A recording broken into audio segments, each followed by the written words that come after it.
That's what I thought. All right. All right, it is going live. So it says you're live on the thing. Now I got to figure out how to watch the. You don't need to watch that. We just stay watching the Zoom, and we can watch the chat on like a half a window. Yeah, that's what I'm gonna do. I'm gonna set that up so I can see it properly. Oh yeah.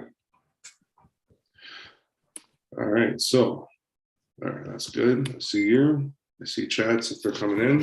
If there's anybody in there that wants to throw up a chat, let us know that you can hear us, you can see us, and it's all good. Yeah, all right. Thank you, Eddie. All right, sweet. So Tiny from the Table Monkeys here with Evan Burgoyne, and we are just going to be shooting the shit, as you say. I got away with using the emoji there instead of cursing on the titles. Hopefully that doesn't screw up the algorithms. But yeah, and I think Alex, he's at work, so he should be able to join us sometime after 9 o'clock. And yeah, and I figured we were going to talk about, I figured we should talk about the rules thing because we were kind of chatting about that in our privately. So talk about that, talk about a little, I didn't watch your King of the Table 3 review, but if there's anything in there. There's no reason for you to watch that whatsoever. It was 4.5 hours of me just getting hammered. Yeah, I know. Well, I did like one of those quick scrolls and saw that nobody joined yet, and I was like, yeah, I'll skip this one right now. I got other stuff to do. So, but Dave Chafee, that's, I mean, obviously the huge takeaway, right? Yeah, no, that's pretty well how I saw it going. I picked Chafee as the winner. Thought it was going to be a close match. Just if you're going to try to come at Chafee in a traditional style of arm wrestling, like fundamentally come straight at him. Yeah. The only person that's ever really went well for is Levon. So. Well, and it was more so like taking his hand, like for Levon, like his hand obviously was just so much that Dave wasn't able to really access his arm, it seemed like.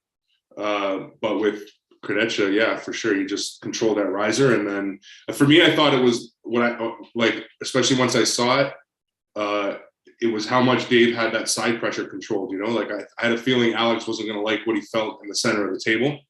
So, so yeah, that was pretty cool to see that go that way.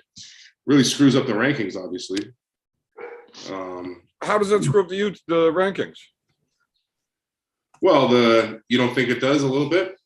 For who? For North America? I mean, I don't think it screws it up. I think it makes sense that Dave should be ahead of Michael right now in North America and probably obviously in the US too, right? So. Yeah, that's I think it's pretty straightforward. Dave's the top guy in the States. Yeah, for sure.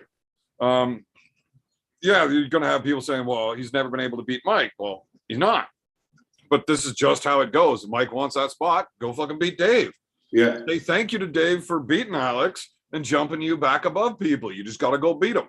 Yeah, in a way, yeah, exactly.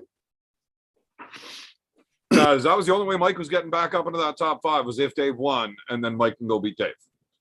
Yeah, for sure. Which again, this like if Michael's pronator, if he's not accessing that King's move, like if especially against Gennady, it didn't look as good as it didn't look very, very good. Like it looked like I don't want to say that it was ruined against Devin because right off the bat, like it looked okay, and then as Devin controlled the match, it just started to look worse and worse. So Devin thought his pronator was already injured before then.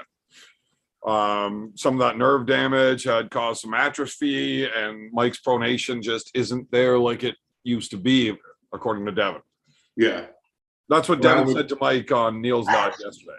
Yeah. Well, that's, I mean, I didn't see that, but that's that affects the move so much, you know? So could Dave beat Michael now? Maybe he can get right through it now if he can just get, you know, because you know how we all know how the game is like millimeters, so he can get a little bit more of well, the last time they pulled, there was no millimeters there. Dave was a long way off. It looked like it, yeah, for sure. Yeah. It had nothing to do with rule sets or pads or any of that. Just Dave had no choice. He couldn't do anything with Mike. Yeah, for sure. So maybe not. Yeah, it'd be interesting to see. It looks like, I mean, the way Dave pulls that move, the King's move becomes kind of a little bit kryptonite-ish for it, you know? Well, it doesn't seem like it'd be very hard for him to set that match up. Like, I mean, No, they it's probably gonna drive to happen each now. other. You don't need some overseas promoters here, but there's no point in Dave taking the match either. So Yeah, that's a little bit of money. Yeah, that's a good point. That's a good point for sure. For sure. But yeah, so King of the Table, and then obviously want to talk about that TODDZILLA event coming up and how we see that going. Did you talk about Chance and Todd, how that went? Yep, that's pretty well how I was expecting it to go. Chance takes the hand, Todd goes sideways. I thought Todd was a bit douchey afterwards when he did his little review on the match himself. You know, saying, I felt like I could just like scoop him right up and go, well, then why fucking didn't you? Why were you getting your hand busted open if you could just so easily do something? Well, I mean, there were the two, like round 2 and 3, he was pretty much containing him outside of the strap. He didn't really lose his hand other than when he was in the strap, right? He didn't lose his prodation, but he lost his cup. Not really, though. He went backwards. Yeah, maybe a little bit. Yeah, but he looked comfy. Like he's so comfortable there. It's hard to say that he's lost his hand too much there. I don't know. But I know what you're saying. I guess I know what you're saying is that he what he said afterwards. But like, how do you tell everybody that I could have easily done better? I just didn't bother. Like I was just letting him do this. You're not. Yeah. You know, you're not just going to give up your fucking hand for no fucking reason, even if you can deal with the match without your hand. You're still not just giving it away like that. Why would you make it harder for yourself? Why would you put more damage onto your arm when you've still got other matches coming up that you need to be training for? You want to get out of there as healthy as possible. Yeah, I don't know. I mean, just maybe he felt more in control than he looked. But like you know, to me, like watching him forget about how his hand and arm looked, just his facial expression and how he was pulling, it looked like he was pretty happy and pretty in control. So, but I hear what you're saying.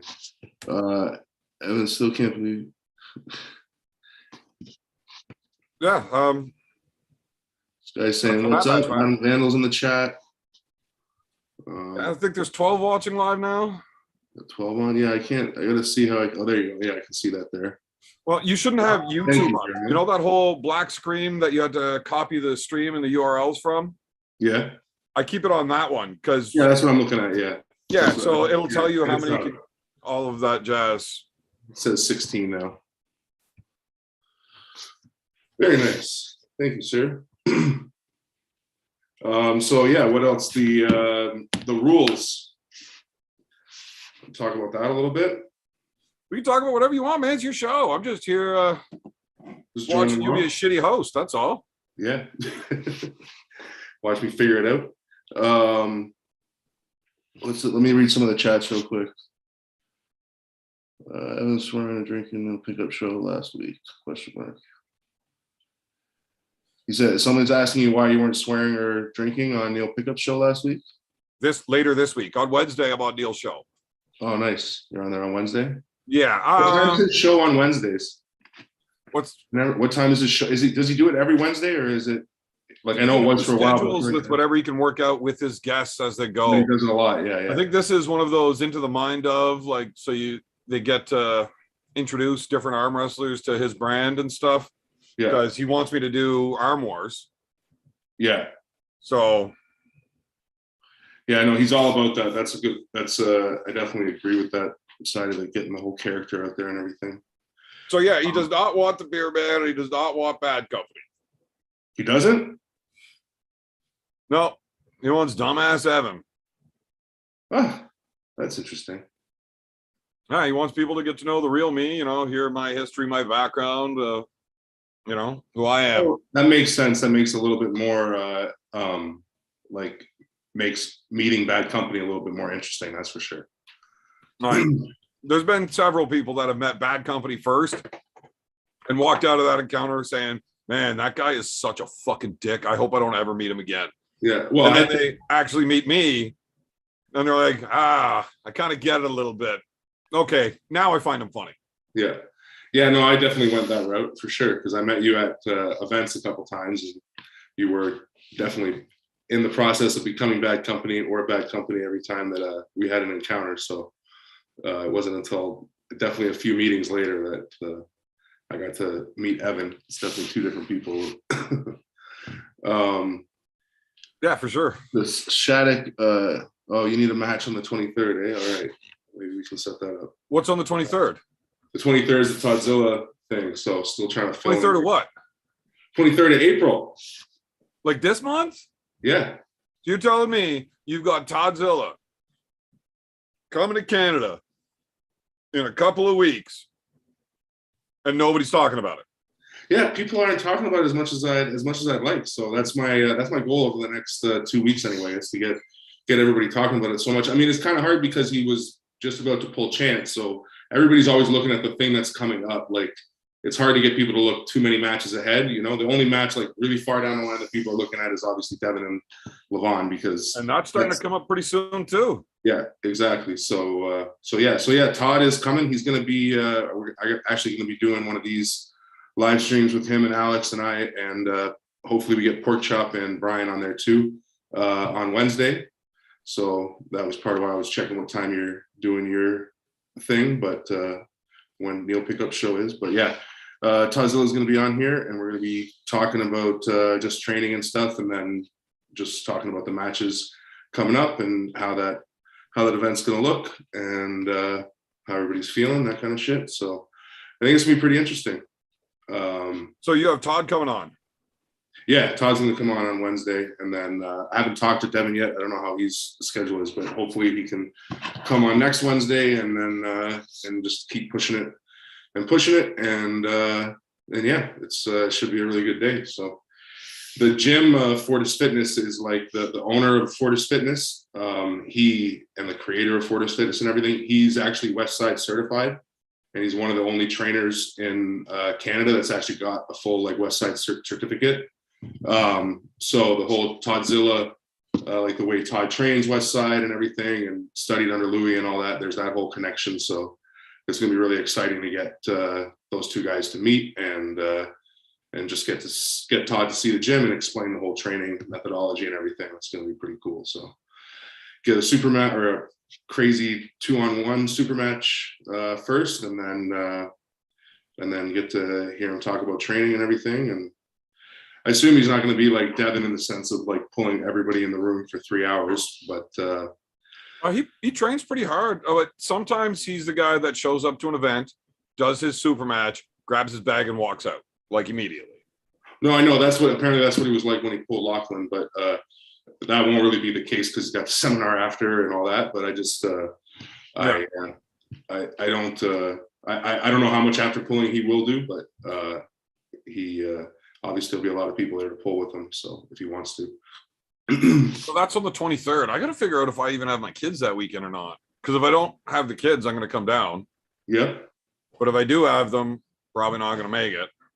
Well, that's going to be a shitty one to miss. We're gonna figure out how to do a live stream, but probably do something with a membership or something, so that it's we can make a little something out of it, because it's obviously not cheap.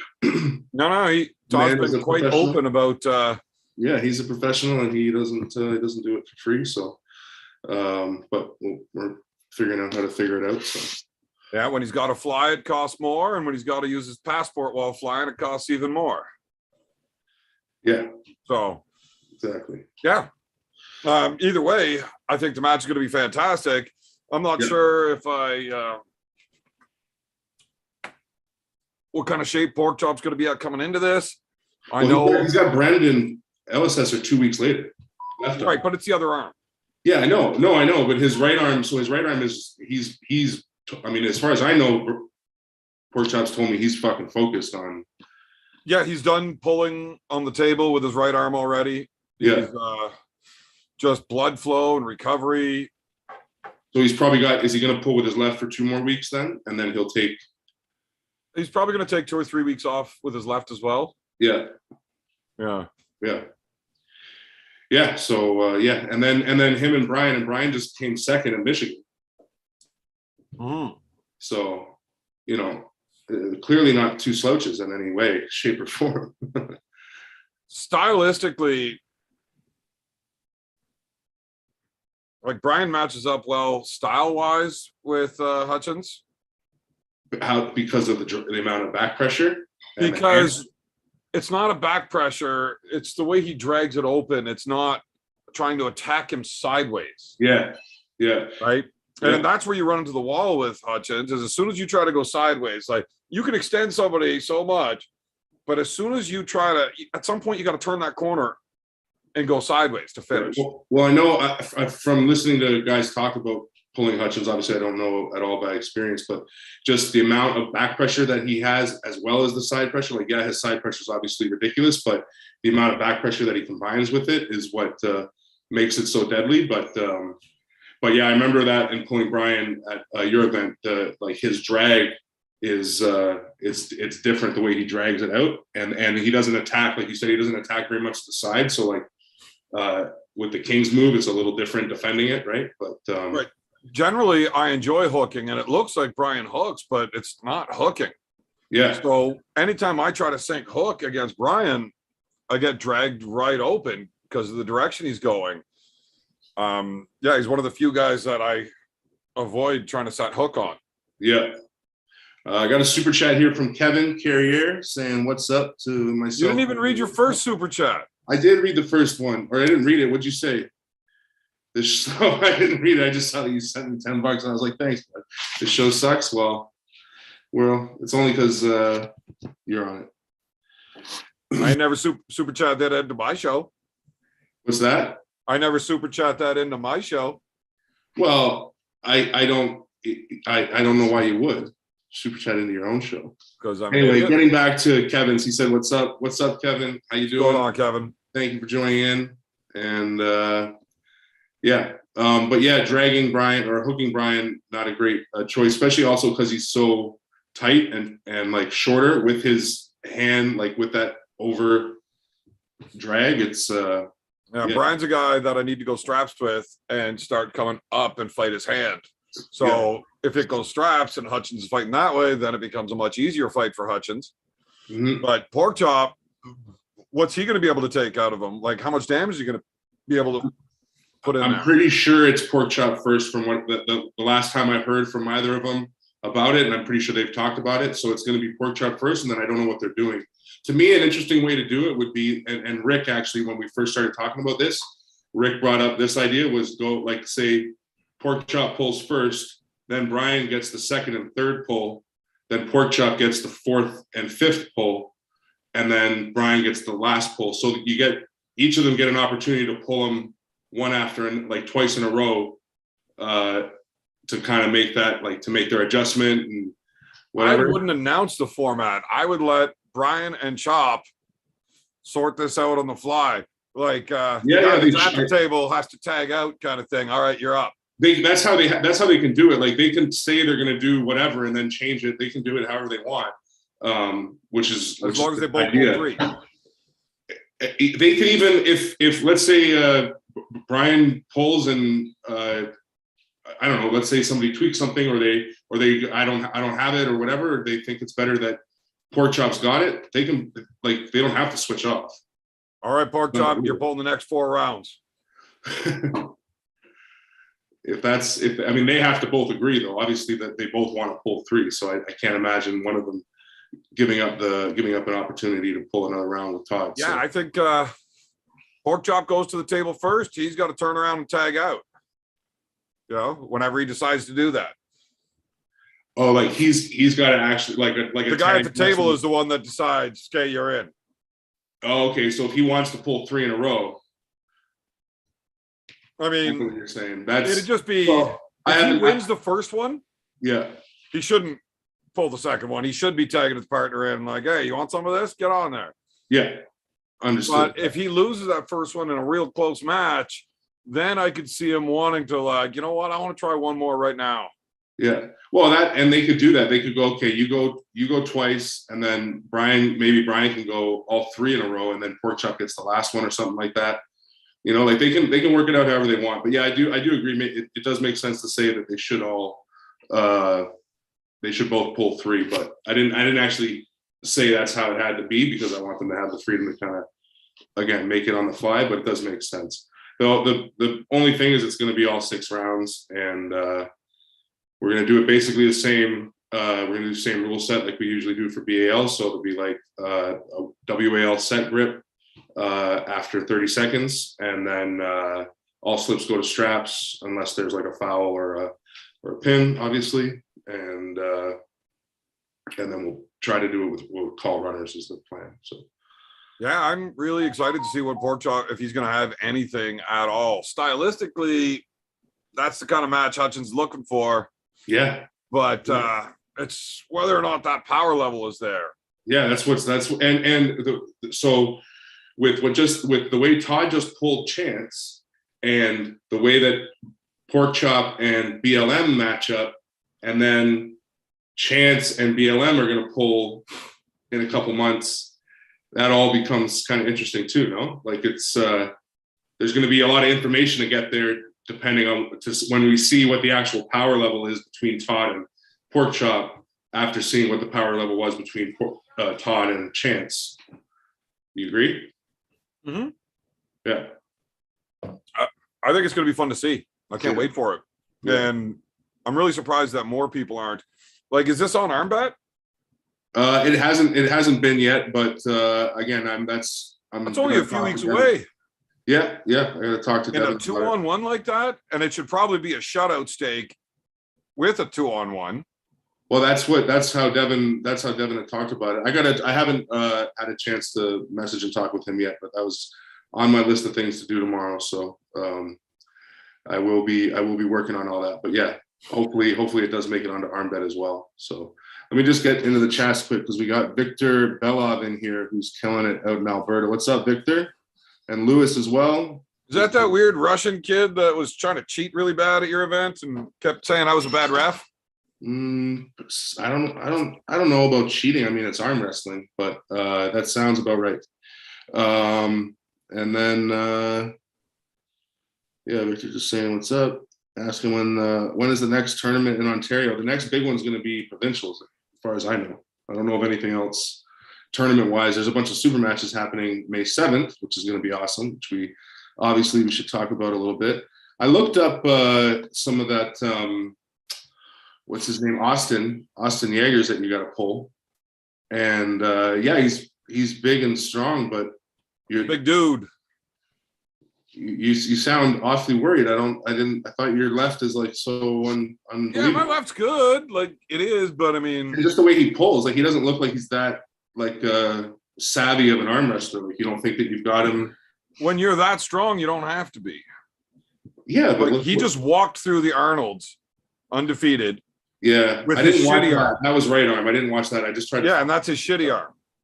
I just tried to find his left arm stuff. So his shitty arm, like it's weaker or it's less, like he pulls, because his left arm pulls better and it's stronger. Pulls better and it's stronger. Wow.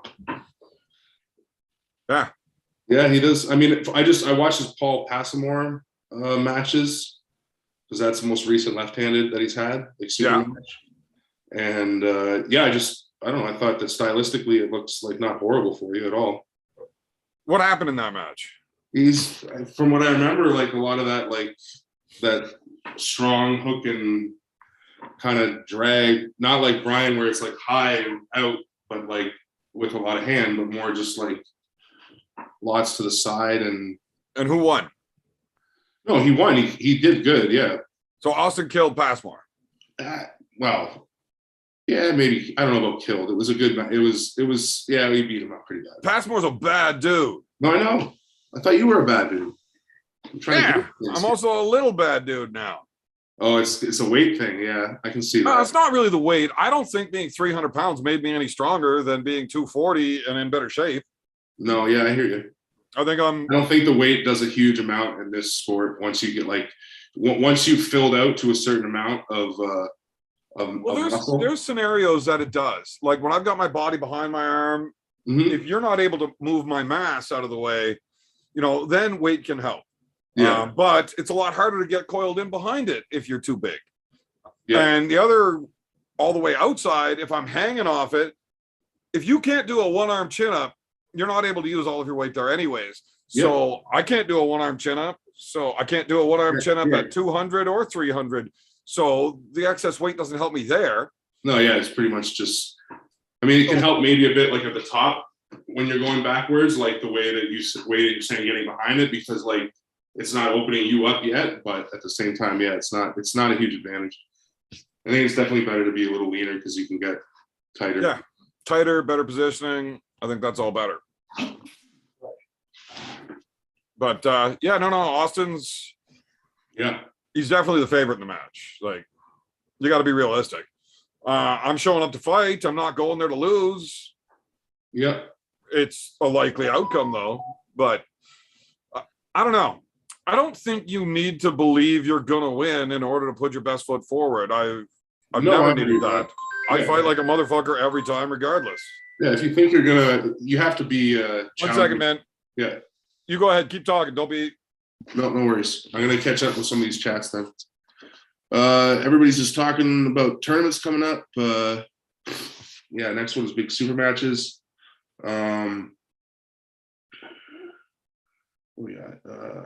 Heard about the 7th. Yeah, that's the one we're talking about. Kevin, and then Kevin's coming to provincials. Awesome. Yeah, provincials looks like it's gonna be stacked. It's gonna be a crazy turnout. Everybody's excited for that. It's gonna be fun to see Joe running an event. What time we got there? 9 o'clock. So Alex should be able to join us soon. And how many we got? 40 people watching. Thank you guys, everybody, for watching. That is awesome. Paul Babbitts is in the chats. What's up, Babbitts? What else is going on? Yeah. Is everybody talking to each other? I like that. All right, cool. So yeah, I guess Evan's right-hand match that we'll talk about in a minute is that against Jamie Staken, and that's a match that I'm extremely excited to watch because Jamie's hook is fucking strong as shit. It's dangerous, and I think stylistically, the way that Jamie pulls in a hook versus the way that Evan pulls in a hook, it's going to be a fun match. And also stylistically, the way that Jamie is such a nice, calm, collected, cool guy. And the matches that he just had with Bill were like the two most friendliest matches of all time. It is going to be the complete opposite with Evan, which is also going to be extremely interesting to watch because I'm really interested to see how Jamie deals with bad company because it's a lot more than just the arm wrestling when you're pulling Evan. Was that muted and you just turned it back on? Yes. All right. I was just saying how I was just talking about your match. I was listening to you still. Yeah. What? Yeah. I was listening. Oh, you were listening. Yeah. I didn't know if you could. That's what I was saying. All right. Yeah, I didn't turn the speaker off, just the mic. Yeah. Cool. I got a fancy microphone, and I just push a button, and then you can't hear me. Yeah, no, it's proper. You're getting a real proper setup. I like it. I had a fan buy me like a really nice set of shit because I'm like, hey man, I like watching your stuff, except it's terrible. I can't hear or see you. So here's a camera and a microphone and some lights. Stop being a piece of shit. Nice. Well, thank you to whoever that was. That's awesome that you did that because it does make a big fucking difference. Yeah. But yeah, it was just so you heard what I was saying about the hook and everything. But I don't think Jamie's biggest issue is going to be dealing with your hook. It's going to be dealing with you. So that's more what I'm interested to see is how he does that. Well, they're both going to be a problem for him. I know that. I'm not saying that your hook isn't going to be a problem. I'm just saying, like, I think he's more ready to deal with your hook than he is ready to deal with you. But I might be wrong. I don't know Jamie like that, so I've never seen him in that situation. But it's going to be interesting to see. And what makes you think I'm going to hook him? I'm not saying that you will, but I think you might. But I understand you've been training your right hand differently, so obviously you might not. If you didn't, that might be a better choice. I don't know that hooking him is the best choice, but So we'll find out when we get there. regardless of that, my point is that dealing with your arm wrestling isn't going to be his biggest issue. It's going to be, I mean, it will be because that's how you're going to beat him, but it's going to be dealing with you that then gets him out of being able to arm wrestle, which is obviously a tactic that works. All right. Now, I also don't know what the order of the matches are. I recently found out, like, I thought the matches were going to be like, you know, the biggest, best matches were the end. Yeah, that's like, you know, that's generally how they do super matches, right? You start with the, you know, just the good matchups that got put together, and then as you get to the bigger names, that's like it should be Rick and Matt and like Brendan and Curtis and LSS are like those should be the last 3 matches. Or me and Austin. You and Austin could be one of maybe yours is right before those, or like either way, like those are the top 4 or 5 matches, right? You'd think that those are at the end. But it could be near the end too. I was told that it's going to be all of the left-hand matches first, then all of the right, but still done in that order. Oh, that kind of makes sense though. But that makes sense just because the table. Well, I don't want to pull Austin before pulling Jamie. Yeah. If I get a choice in it, I want Jamie first. Yeah. I hear you. So you want it to be just based on regardless of arm, based on importance of match. Well, I mean, that's just my selfish, you know, like that's what I would rather pull Jamie first and then Austin. That's just the best route for me. But I don't make the schedule, so it's whatever Umesh says we're going to do is what we're going to do. Yeah. Why do you why is that particularly? I lose money if I lose to Jamie. Right. I don't lose money if I lose to Austin. Right. So I want that one first. You want to know whether or not you're losing money before you have the one that doesn't matter? No. I just don't want to end up blowing a bunch of energy.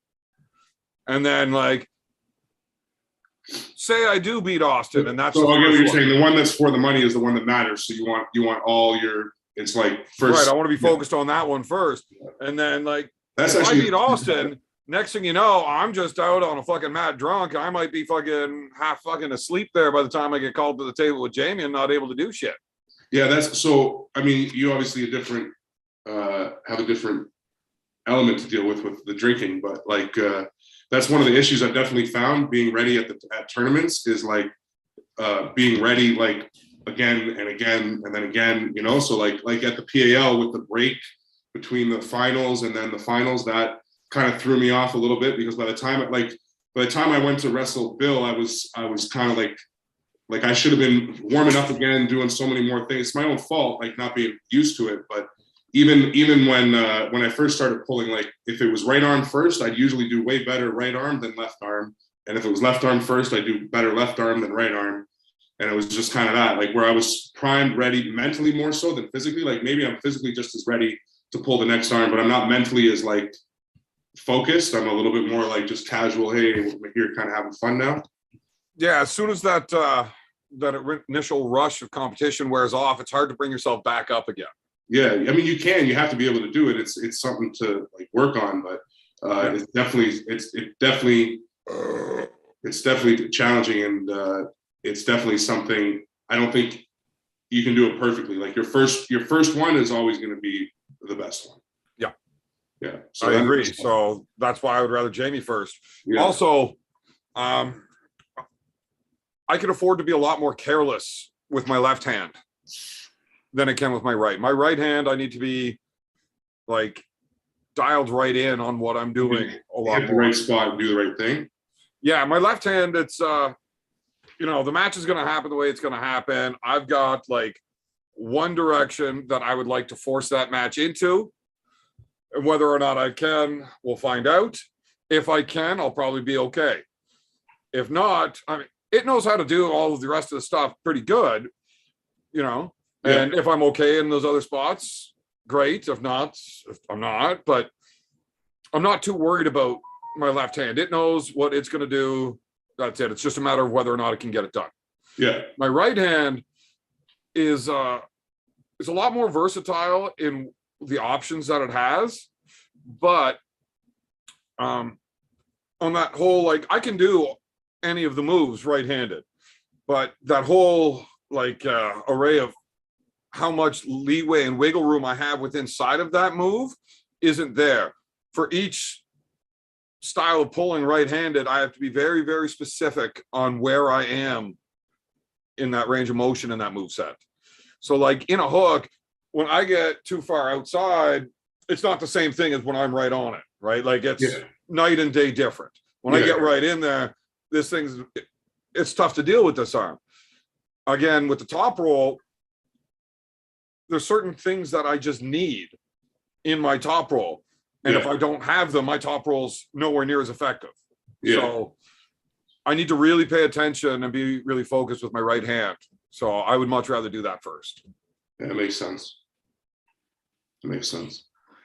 Yeah. So we'll see how he does it. I mean, I kind of hear the left arm and then right arm, but at the same time, I hear what you're saying, why you want to have that match first. But yeah, like I said, I don't make the lineup. If I get talking to Umesh and he asks me what I want, I'll definitely tell him what I want. Yeah. No, I hear what you're saying. I know what you're But if he's like, yeah, we're not fucking changing things around for you, I'm not going to cry about it either. Like, this is just how arm wrestling goes. You do what you do. Yeah. It's not like they're trying to change the rules on me the day of. Yeah. Speaking of the rules, I don't even know what the rules are for it. He said CAF, except all slips go to straps. All slips go to straps, CAWF. That's what I believe, yeah. And 5 rounds, and I'm pretty sure it's not running like it's regular. No running fouls. It's all stop matches. So I get into trouble, I can just stand up. I'm pretty sure that's what I understand from what he put out. Yeah. Okay. It's I like that all slips go to straps. All slips go to straps. I agree. Like all slips should go to straps unless obviously you get pinned or you create a foul in slipping, then you should get a foul and all that. But yeah, you can't just pick your arm up to get the slip. Yeah, that should be a foul, obviously. Which in reading one of England's posts, it sounds like that's what he thinks. That's what he thinks is the only type of illegal slip. Or it's not necessarily what I think he thinks, but that's sort of how it was worded. But either way, I think all slips should go to straps because it just becomes too judgmental, like and it can be different between different refs. Like, yeah, you guys might agree, you might say the exact same terminology, but just see it a little bit differently. So then one would call one that another one wouldn't. Have you taken the refs clinic? Yeah. Yeah. Because they break it down very specifically on what 3 criteria is. I totally, I understand that, the balling up and I explain that to people. I'm like, look, if you're going to slip out this way from somebody, if you're going to come out and you want to like roll out from them, just don't open your hand like this. Like you can let go and not give any pressure, but don't do like your. Yeah, you can turn your hand right out. Yeah, but just as long as you're not opening your hand. Yeah, which I understand. Okay, you can learn. Dump your hand into a fist inside of their hand, though. Yeah, exactly. The balling your hand up into a fist. But when if I roll out, if I'm rolling out this way and I'm like in a low hand coming out this way, and I'm just getting stuck here where you're grabbing on, and then basically like everybody does, you make a fist and then pull through. I'm not balling up and going under your hand, but sometimes I'll get called for balling up because the person's balled up their hand, but they're not. It's not really. Do you know what I mean? Like that's an example of where the terminology and the way that this particular ref might be interpreting it doesn't match up. So it's like for all those nitty gritties, that's why I would just say like. If it's a certified ref, though, I mean, no, I hear you. It gets explained pretty clearly in your reffing clinic, and you should understand what the rules are. But the point is, all that you're doing, you're still slipping the same way. It's just like you're going to call somebody because they did this as opposed to this, even though everything was exactly the same. To me, that is exactly it. Like somebody that wants straps and they run out to get straps, but I like chop down onto their arm, and as soon as they realize, oh shit, this dude has just like completely not chosen to fight my hand at all to get onto my arm to stop me from slipping. So they will open their hand to regrip and just to take all this leverage that I just gave them, right? Yeah. And as soon as they open their hand, I just let them go. Their hand's wide open. There's no choice but to call the intentional slip on that guy, even though I completely created the slip. And that's a perfect example of why I think that all slips should just go to straps. I get it. I like the all slips going to straps thing. Yeah. But and again, it's not because maybe it's not even just because some refs could call it wrong or whatever. It's more just because there's ways to exploit it like that, which I don't find gives an advantage to the. Again, I'm looking at it from a spectator point of view. I want this to be spectator friendly across the board, where non-arm wrestlers enjoy watching it, because that to me is what's going to take it to the next level. So yeah, well, the other part with the slipping that I don't like, when you're calling intentional slips as fouls, if one guy decides to climb in the match and he's able to get climbing right out of the hand, and he gets climbing so far up that you've got somebody work down onto your forearm and you've got somebody's hand peeled over and you keep climbing up over it, who's the one that's going to create the slip? The one that decided to climb right out of the hand so that the other guy has nothing to hold on to. yeah, Right? But that's not called, even though he's definitely intentionally creating a slip. So I agree. Once again, I still prefer all slips go to straps. yeah, Even whenever I'm pulling against a guy like you that I don't want to be in straps with. yeah. No, I agree, and I think it's also the difference between like tournament world level pulling versus professional super matches. You know what I mean? I can understand there being a different type of rule set and different needs for different rules based on those two different things. You know, like the running fouls, for example. I can understand why stopping the matches in a tournament makes sense versus the running fouls in a super match making it more spectator friendly. I understand the just the whole even the ref script, like trying to make it so particularly like official for everything, if that's how they want to do it. But when we're talking for professional, it's got to be about watching, and that's all that I'm trying to facilitate with figuring out different rule sets, you know. Yeah, I'd rather see just, less rules, more pulling, and just let us do whatever the fuck we want.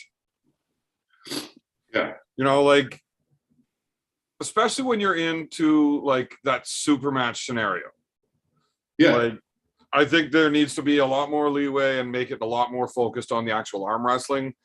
And the rules should be a little bit more laxed. Like those hops and pops, I hate those getting called. Yeah.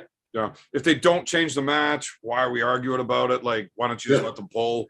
Yeah. The slips thing, I hate those. Yeah. And what was the other one that really bugs me? The ref script, like for super matches, the where the ref's closing your hand, you're closing, like, and then just the littlest movement. Those are the ones. Those kill me because, like, even at this last King of the Table, you saw those ones. I'm okay with those ones. As I'm a okay puller with or as a viewer? For a reason. As a puller or as a viewer? Right, but it's not relevant on that because as a puller, any movement, curling in, bending over, pushing it off a center, anything that you do in that setup, yeah, I got to eat shit on as your opponent, right? So it's not like you're just breaking a little rule. I'm getting fucked over, and the ref can't let one guy do something that is against the rules that is really going to affect the other guy and cause a win or loss scenario. It's not okay to have one guy get fucked over because the ref's not going to make the call. And if you don't call it at all, what's going to stop Devin from, as you close his hand, to come right over? Or, because I'm not saying that it shouldn't be called. I just like the way. Have you seen the way that Travis explains it? Like setting their hands. Yeah, set your hands, close your thumbs, step back. Yeah. You'll see it if those motherfuckers move. Step in, close their hands, step back. Go. Yeah. Sure. That works, but how much, like, where is the degree that you start calling the fouls at? How much movement does it take before you call it? Yeah, I mean, I think at that level, when it's like that, the degree is there. It's like you can see it when you're right here. When I'm holding your hand, I know it feels like you can feel more, but as being an expert at doing it, you can make it feel like the other guy did something just as easily as, you know what I mean, as you can make it feel like you did something. So that's where, if you step back and see it visually, like if you do it the Travis Bayesian way, as soon as you step back, you can kind of see like the whole picture. You know what I mean? So you get a much better. yeah, maybe they have to initiate more movement before you actually see it. So you might be able to get away with this, like in that style, but not this, you know. But I can also, like, it's going to be almost impossible to make the ref feel like this was you, not me, you know. Yeah. Maybe not. I don't know. It's the thing is, like Devin said today, it could be argued about forever, and nobody's ever going to be happy because it will never be perfect. Right. And once you start getting down to splitting hairs on how fine you're going to start calling it, then it becomes, well, how much can we allow them to get away with and still have a viewable product? Yeah. Because that's what's going to be the best thing for arm wrestling, which is going to be my, goal. I'm going to side with growing the sport. Yeah. But whenever you're allowing one guy to move and it fucks over the opponent, and now fans are pissed off because, like, oh, that guy got screwed. That's not good for the sport either. So yeah, the sport's not going to grow if people think that it's just about who can cheat better. Like that, obviously people understand there's like some of that, like if you're not cheating, you're not trying in most sports. But as soon as it seems like, oh, that guy was just better at getting away with it, that becomes hard to watch as well. Well, that's where the character comes in. If you're the bad guy and you got no problems being the bad guy, I'm okay with everybody hating me. People just tune in to watch just because they want to lose. It's not about hating you though. Shit. They'll still hate you the same if you're always the bad guy. But if the way that, like, if it's so obvious that you were like this before the start and you're here on ready basically, and you got away with it every time because you're just more determined to do it, that's going to be harder to. I'm saying that's going to be harder to watch too. Like what you're saying, you got to find the line where, like, how much can you get away with where it's still watchable.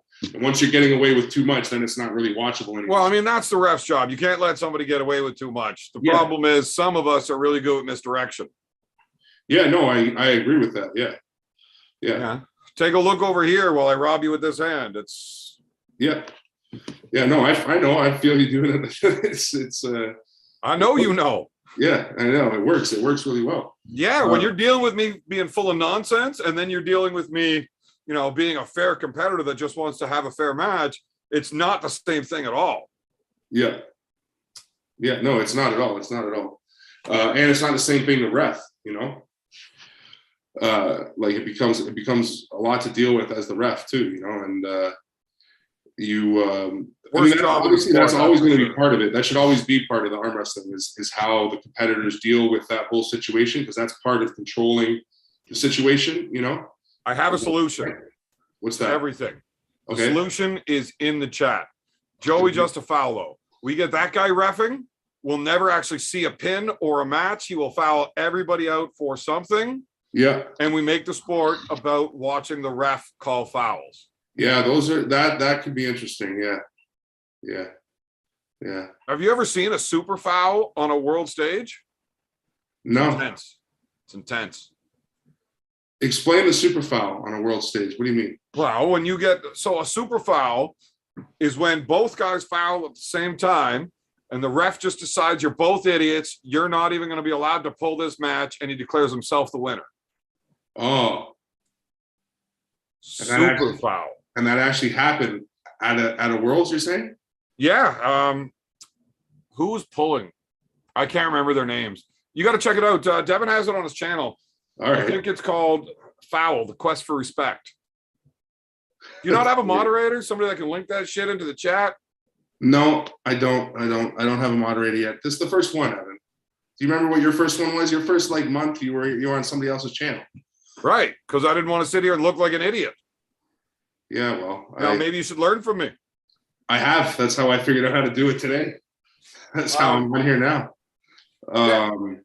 Pork Chop's in the chat, by the way. What's up, Pork Chop? Is Lewis not in the chat as well? Yeah, Lewis is in there. Give that guy a wrench. Fuck, Lewis, do some work. Give him no kidding. Yeah, Lewis does a lot. I should get Steve. Top Troll should be helping us. He's wicked at that shit. That guy. He's always putting his camera in my face. Yeah, you love it. I like Steve. He's awesome. Yeah, let me see what Lewis asked here. What about if there's a slip plus elbow foul simultaneously, elbow foul restart or elbow foul plus straps? Like if he's saying, so like if I slip and right as I slip, let's say you elbow foul, right? Should it go straps with you with an elbow foul? Did the slip cause the foul, or did the foul cause the slip? The slip caused the foul. Yeah. Okay. So what would you? So let's say the slip caused the foul. Cause and effect. Whichever one's the causing factor gets called. Right. If so my elbow foul causes the slip, yeah, well, then we call a foul, no straps. Yeah. If the slip causes me to elbow foul, why would you call the elbow foul? Just yeah, makes sense. That's a good answer. Lewis, what do you think? Put in the chats. I think that's a good answer. I agree with that 100%. Ever seen Matt Mask ref a match? Matt just says, don't move. Yeah, okay. What is this?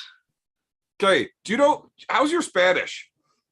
My Spanish is shit, and my wife is like Spanish, like her family's from Guatemala. They only basically speak Spanish when I'm around. I am horrible at Spanish. We joke about how bad my Spanish is all the time. Okay, well, I don't know any words, and I don't even know if this guy's Spanish, but he's speaking in English, but I think he's typing with a Spanish accent, and I can't read what he's saying.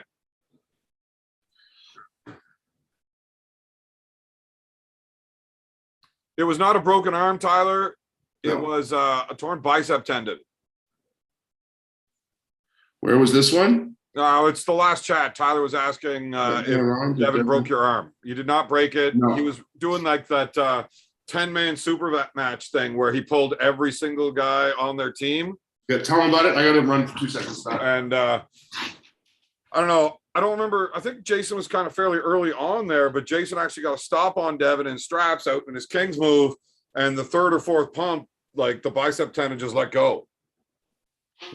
But he had surgery. He's got a scar on his arm here. I think they reattached it a little higher, so better leverage for future arm wrestling. I actually pulled in a match against Tiny here like a week and a half ago or just over a week ago, and he dropped into the King's move, and I was a little worried about whether or not that bicep tendon was going to hold it. So I tried to go over, and he stopped me. And I just got nervous about it because he was like set right down onto it. So I just kind of come back up and ask him like, yo, Jason, I'm about to blast at this because I can't get through it without smashing here. So like, are you sure your arm's good? He's like, yeah, go ahead, smash it. I think it's good. I'm like, you're sure? Because like, I'm fucking coming. You know what? We're good, man. We're good. Go ahead. So seems to have healed up pretty good. You're talking about the PAL when you went to the King's move? Yeah, I didn't even. I know. I seem like such a dickhead, but then we're in a match, and I'm like, man, I don't want to do this. Like, are you sure you're good? Because I can't get through it without doing it. No, and even Alex made a point after. He was like, dude, I was so nervous watching that because it was exactly. And when I saw the replay, I was like, well, yeah, that was exactly the same, but not. This is what's really different, actually. Just to talk about it technically for a second, the way I used to pull the King's move when I pulled Devin that day, especially. Is I would fight across the table and I would try to hold side pressure like this way. In between, so you're not giving up that space when he goes to do those pumps to get more. Exactly. And George, afterwards, he explained how like he never fights across the table. He only fights out and back. Like he's like pulling like a crescent moon shape, like from peg to peg. You know what I mean? It's never in between. It's never across. It's always out and back. So when I did it with you, as soon as you like when I'm holding you in, I'm holding. I don't know if you feel it as much because your left's good enough, but I'm just trying to get out of your hand. I'm not trying to pull you back across the table. I'm just trying to get out of your hand. So when you hit, same thing. I'm just trying to pull away. And you're just running and trying to stay away from that energy. So it felt, and then it feels more like I'm dragging on it and less like I'm curling on it. And what Devin was, the way I was doing it against Devin, which against guys that are maybe my strength or a little less or whatever, it kind of works. But with Devin that day and just in general, but especially that day. I don't know. It seemed like it was working pretty good until it stopped. It works at the stop. And it feels like it's working here because it's making it hard in the center for them a little bit. But it's totally the wrong way to do It's not the giving move. them the room he needs to start adjusting and working on it. It's fantastic. But you need to be able to switch from pulling across to running out back and forth every time, with his surges. When he comes up, you come up and you start trying to fight and take more in here. And then you run back out again. I agree with that. That's totally true. But the way I was doing it, which is what I'm trying to say was wrong, is that I was doing all that with just my bicep. So when he's giving up the ground, I feel like I'm pulling him in, but he's just like, he's giving me 80 pounds of pressure and then 180 pounds of pressure and then 80 pounds of pressure and then 180 pounds of pressure. And it was that turnaround that ripped it. It wasn't actually on the extension. It was as I was pulling in, I heard it cracking as he was like reversing it. You know what I mean? Well, it's in that transition as he's changing what he's doing. If you're not, I'm still trying to keep him tight. Right. You got to be like right on the same page with that. Yeah. Well, what you got, if I'm always fighting out, then obviously I can come up and commit when I want to fill that gap there. But if I'm always fighting out, the point is that I'm just trying to fight your hand. Stays a lot safer. You're staying on one target and just keep, firing little shots into that same place until, because if I haven't beat you yet and you can keep firing more rounds into that same spot, sure, it's going to be a long, shitty day for both of us. But if I can't pin you early, the chances of me pinning you later, if you keep just getting more out on the hand, odds go much, much more. No, it's become way more effective since I started doing that. Either way, I was still pretty nervous about doing it. I did not want to smash. But you did smash, right? Like you didn't hold off? Well, no, that was what I had. That's what I thought. I'm just saying, it's good. Because it felt. Mind you, that was what I had with like no rest. Like that's no, I know that. And my elbow was destroyed. Like I didn't have a lot of other stuff too, which is mainly why I went out there. But I'm glad to know that it can hold up at least to that level right now. Well, it didn't let go, which made me really happy because. And it's just my elbow that's been sore. My bicep tendon and everything has felt fine, like curling and everything this week. So that's good because, like I said, I did not want to do it. I'm like, dude, don't make me do this. Oh, it was good. It was good. No, we're good. I think we're good. Like, I still don't want to do it. Yeah. And I had to do it twice, so like, obviously, it's holding. Yeah. And the second one, you just went right back to the second one, which was good to make it through that range. Like, can't ask for more. So. Yeah. So obviously, recoveries went well. Like, you're less than a year.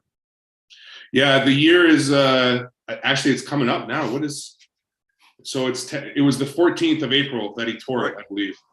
And that was like the 26th of March or something. So you're like just over 2 weeks away from a year. Yep. And being able to take that kind of assault is I'm pretty happy with it. Yeah. And they did attach it higher, right? Yeah, so like where's this camera? This better there. So the scar is like right along this line on the knife, which is cool. Like you can't even really see it now in the tattoo, but so it would have been normally attached down here, and now it's attached over here. So like up the forearm and up this way, which is why it gives a little more pronation, but supination feels a little weaker. Like it's Dude, if I can get a higher attachment so that everything is stronger coming back. Yeah. And the ability to straighten my arm, it's a lot harder to straighten me when I've got better leverage now. Yeah. If I don't care which way you want to attach that, you want to give me more pronation or more supination, my arm is either going this way or this way, and that's it from this point on, right? Yeah. I don't need both of those moves, but my arm is weird though because I feel good.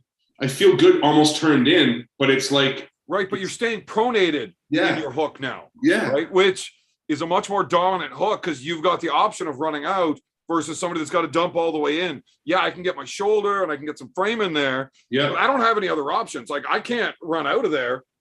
Like the way Bill sets a hook more or less, and like kind of like how you do it all right. the way in, your hands turned right under in that full committal hook. There's no option of fighting anywhere else. Like you are throwing everything in that same basket. Yeah, all you have is more shoulder. Like if you lose anything, you're just gonna add more of that. You're winning or losing on that one. But if you can keep in a rotated, maintain pronation in that hook, you've got options to fight in different areas, different directions. It's a way better option if you can do it. Yeah. I'm gonna catch into the chats quick because we got well, the dude that I was asking about, he's from Colombia. Is that Portuguese or Spanish there? The dude that you were asking about? Yeah. I think that might be Portuguese. I don't really know. Well, what do they say in Colombia? I don't know. I've never been to Colombia. Oh, Colombia is Spanish. Well, then he was probably speaking Spanish. You said he's from Colombia? Yeah, okay. Yeah. So, yeah. So some of the questions he was asking earlier in the chat about Devin, what's up? I wasn't quite understanding. If he wants to repeat it now that your wife's in the chat. Well, he was asking questions in Spanish? No, he was asking questions in English, but I could just tell that that he English didn't have the wasn't translation right. right. Yeah. Oh. Okay. Lisa's asking Espanol. So yeah. Now go ahead that, and ask away in Spanish, and my wife will translate for me and let me know what you're asking. See, I'm so good at this. I'm not even the one doing it, and I'm good at it. Yeah, you're very well versed. What can I say? It's that 139 IQ coming into play. Wow, that's 139 pints. Yeah. Lewis wants us to get Pork Chop in here. Well, Pork Chop. Anyway, well, I mean, send him a link on Facebook. He might pop in. Pork Chop, I'll send you the link right now if you want to use it and abuse it. Go for it. I'm about to send the link to like 15 different people just to fuck your program up. Why would you do that? Because it's funny. Yeah, because how many beers have you had now? Bad company's starting to show up. Well, more the beer man, but whatever. Yeah. Also, there, Curtis, I sent it to your Facebook there. If you want to join in whenever there. This James Whinyland guy, like, can you make me a moderator so I could just like make this guy shut up in the chat? Yeah, what has he been going on about? No, he's just all sour. Oh, the Wiggles thing. That Wiggles guy that was on your thing? Yeah, he's all sour because he hopped in there and then he had a baby. And I'm like, just like a 4-year-old there. I'm like, you can't have a 4-year-old. Yeah, I was there. I was on the show with you when that happened. It was a little rude. On me? No, not you, him. To try to come on your show with a baby. It was ridiculous. Yeah, like who does that? Who brings a baby onto my show? Absolutely ridiculous. And now he says I'm ducking him. Yeah, okay. There's a way to do it.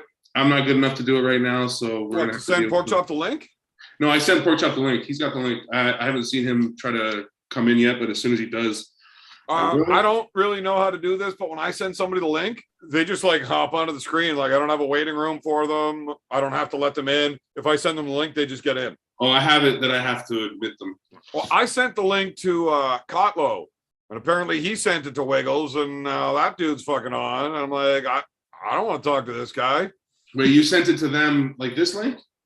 No, not this one tonight. Like when they that's showed how he up got with the on. baby. When they showed up with the baby. Yeah, I definitely didn't invite that guy. We're checking in on Alex, see where he's at. Just sent him a message. So yeah, what else were we saying? Yeah, this James Winland took over the chat there quick. Way to be committed. Yeah, like you just chat.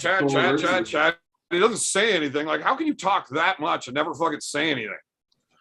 Also, I would just like to know, am I like the very first super chat on your channel? You were 100% the very first super chat, and I think fucking right. That's very much appreciated. I mean, I didn't want to send $10. I wanted to send $2, but I didn't want somebody else super chatting in before me, so I didn't change it. I just like sent.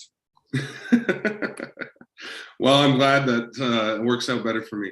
That's like a bunch of beers, man. Yeah. Fuck. Yeah. You better be buying me a beer sometime.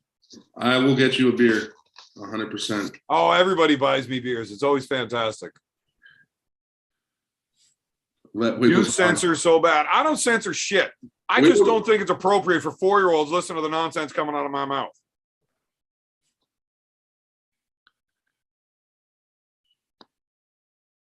The question was, what okay, about since he's lighter, is he going to stop using the King's move? Is what I believe is what you're trying to ask, right? That's what you get. That's what you're getting from it. Oh, here's somebody, Curtis. I'll let Curtis in, and then we'll talk about King's move. What's up, Pork Chop? Super chat is easy, Winland. You just click down at the bottom, that little money symbol in the chat. You get no fucking shirt back. It's my shirt now. See what this shit says? Thank you, Lisa, and thank you, Tyler. This shit says BEERMAN. You don't get it. It's mine. Pork Chop, are you on a moo-moo? What's going on? Looks like you're wearing like a fucking hospital gown. Me? No, it's a skulls. Punisher. Punisher. What hospital are you at that they let you wear a Punisher gown? I need a joint. I'm trying to roll a joint here. Do it up. Do you know how to do that? They're not roll. I mean light one. Sorry, I'm already high. Like, fuck, I'm pretty sure you don't know how to roll. That's why you always buy those pre-rolls. No, it's a pre-roll. Sorry, yeah.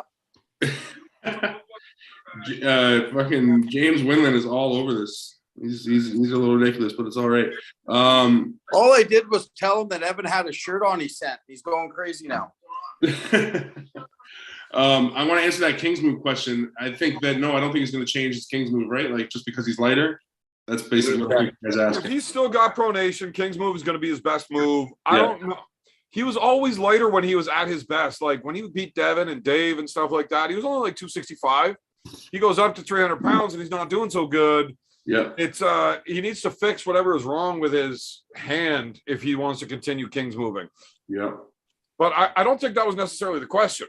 Isn't that how you understand it? What did you understand from it? I don't know, something about him lifting more. Todd, since Lifting I 105 105 kilos, will he be looking to leave the King's move? Yeah, I don't understand what he's saying. I know he's trying to get back to a 500-pound bench, but Sorry, I don't know. Spanish is Dude, not- we got a translator in here. Yeah. Ask it in Spanish. write It it might in be easier Spanish. so we're bro. not having miscommunications. Write your thing in Spanish, and I'll do my best to get it translated properly. Louis K. Wiggles needs a super match in the BAL. Where is Wiggles from? Wiggles, he's in Ohio. Ohio. Yeah. All right. Well, we can try to work that out, maybe. He's the guy that makes the arm wrestling uncensored shirts. Yeah, he made this shirt. So, like, when I Yeah, kicked it's him out of pretty my bum. fucking live, Yeah. like, the next day I was, like, following through the arm wrestling uncensored shit. And they're like, that motherfucker just kicked me out of his fucking live stream like that. I don't even get a chance to talk. And I just sent these T-shirts, free shirts to Devin and Curtis and Evan and Mulvihill. We all got free shirts from the guy, and I was just kicking him out of my jack because I thought it was hilarious. I seen Devin. I can see why he's tonight. I upset. forgot to give him his shirt. That's hilarious. I said you Miguel. were from Ohio. You don't listen. Jeez. Oh, yeah. Michael being able to do the 105 kilogram seated curl. Yeah, good call, Miguel. Is Um, that going to affect his style? Will it help? Well, as I was just saying, in my opinion, the way I use the King's move, I don't think it's super bicep dependent. Wait, does Miguel speak Spanish? He might. I don't know. Like, I just don't want to talk to Miguel now after the Razor incident. No, he's good. He's good. Like, But is it racist to ask if he speaks Spanish? no, I don't think it is. I don't believe that he does. But either way, the question wasn't asked in Spanish. So Well, maybe it should have been. We would have got an understanding easier. I think we would if this guy does ask the question, then maybe we'll get it. But I do think that Miguel is understanding his. Has anybody seen the video of this 105 kilo seated curl? No. Yeah. No, when they say seated curl, is that like a preacher curl? No, it's like a seated Like a strict curl, but seated. Like when you're seated and it's on your You're lap. sitting down doing a strict curl, basically. Yeah.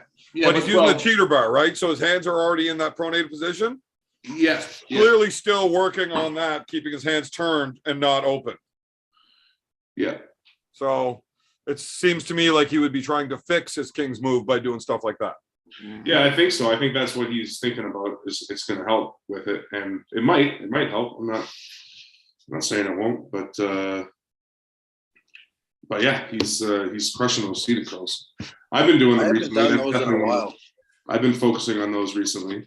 I they do feel I really- never do them. The seated curls, I've never tested it or really tried it. They much. feel really good because especially the initial lift off your leg, like That'd be feels the a hardest lot- part.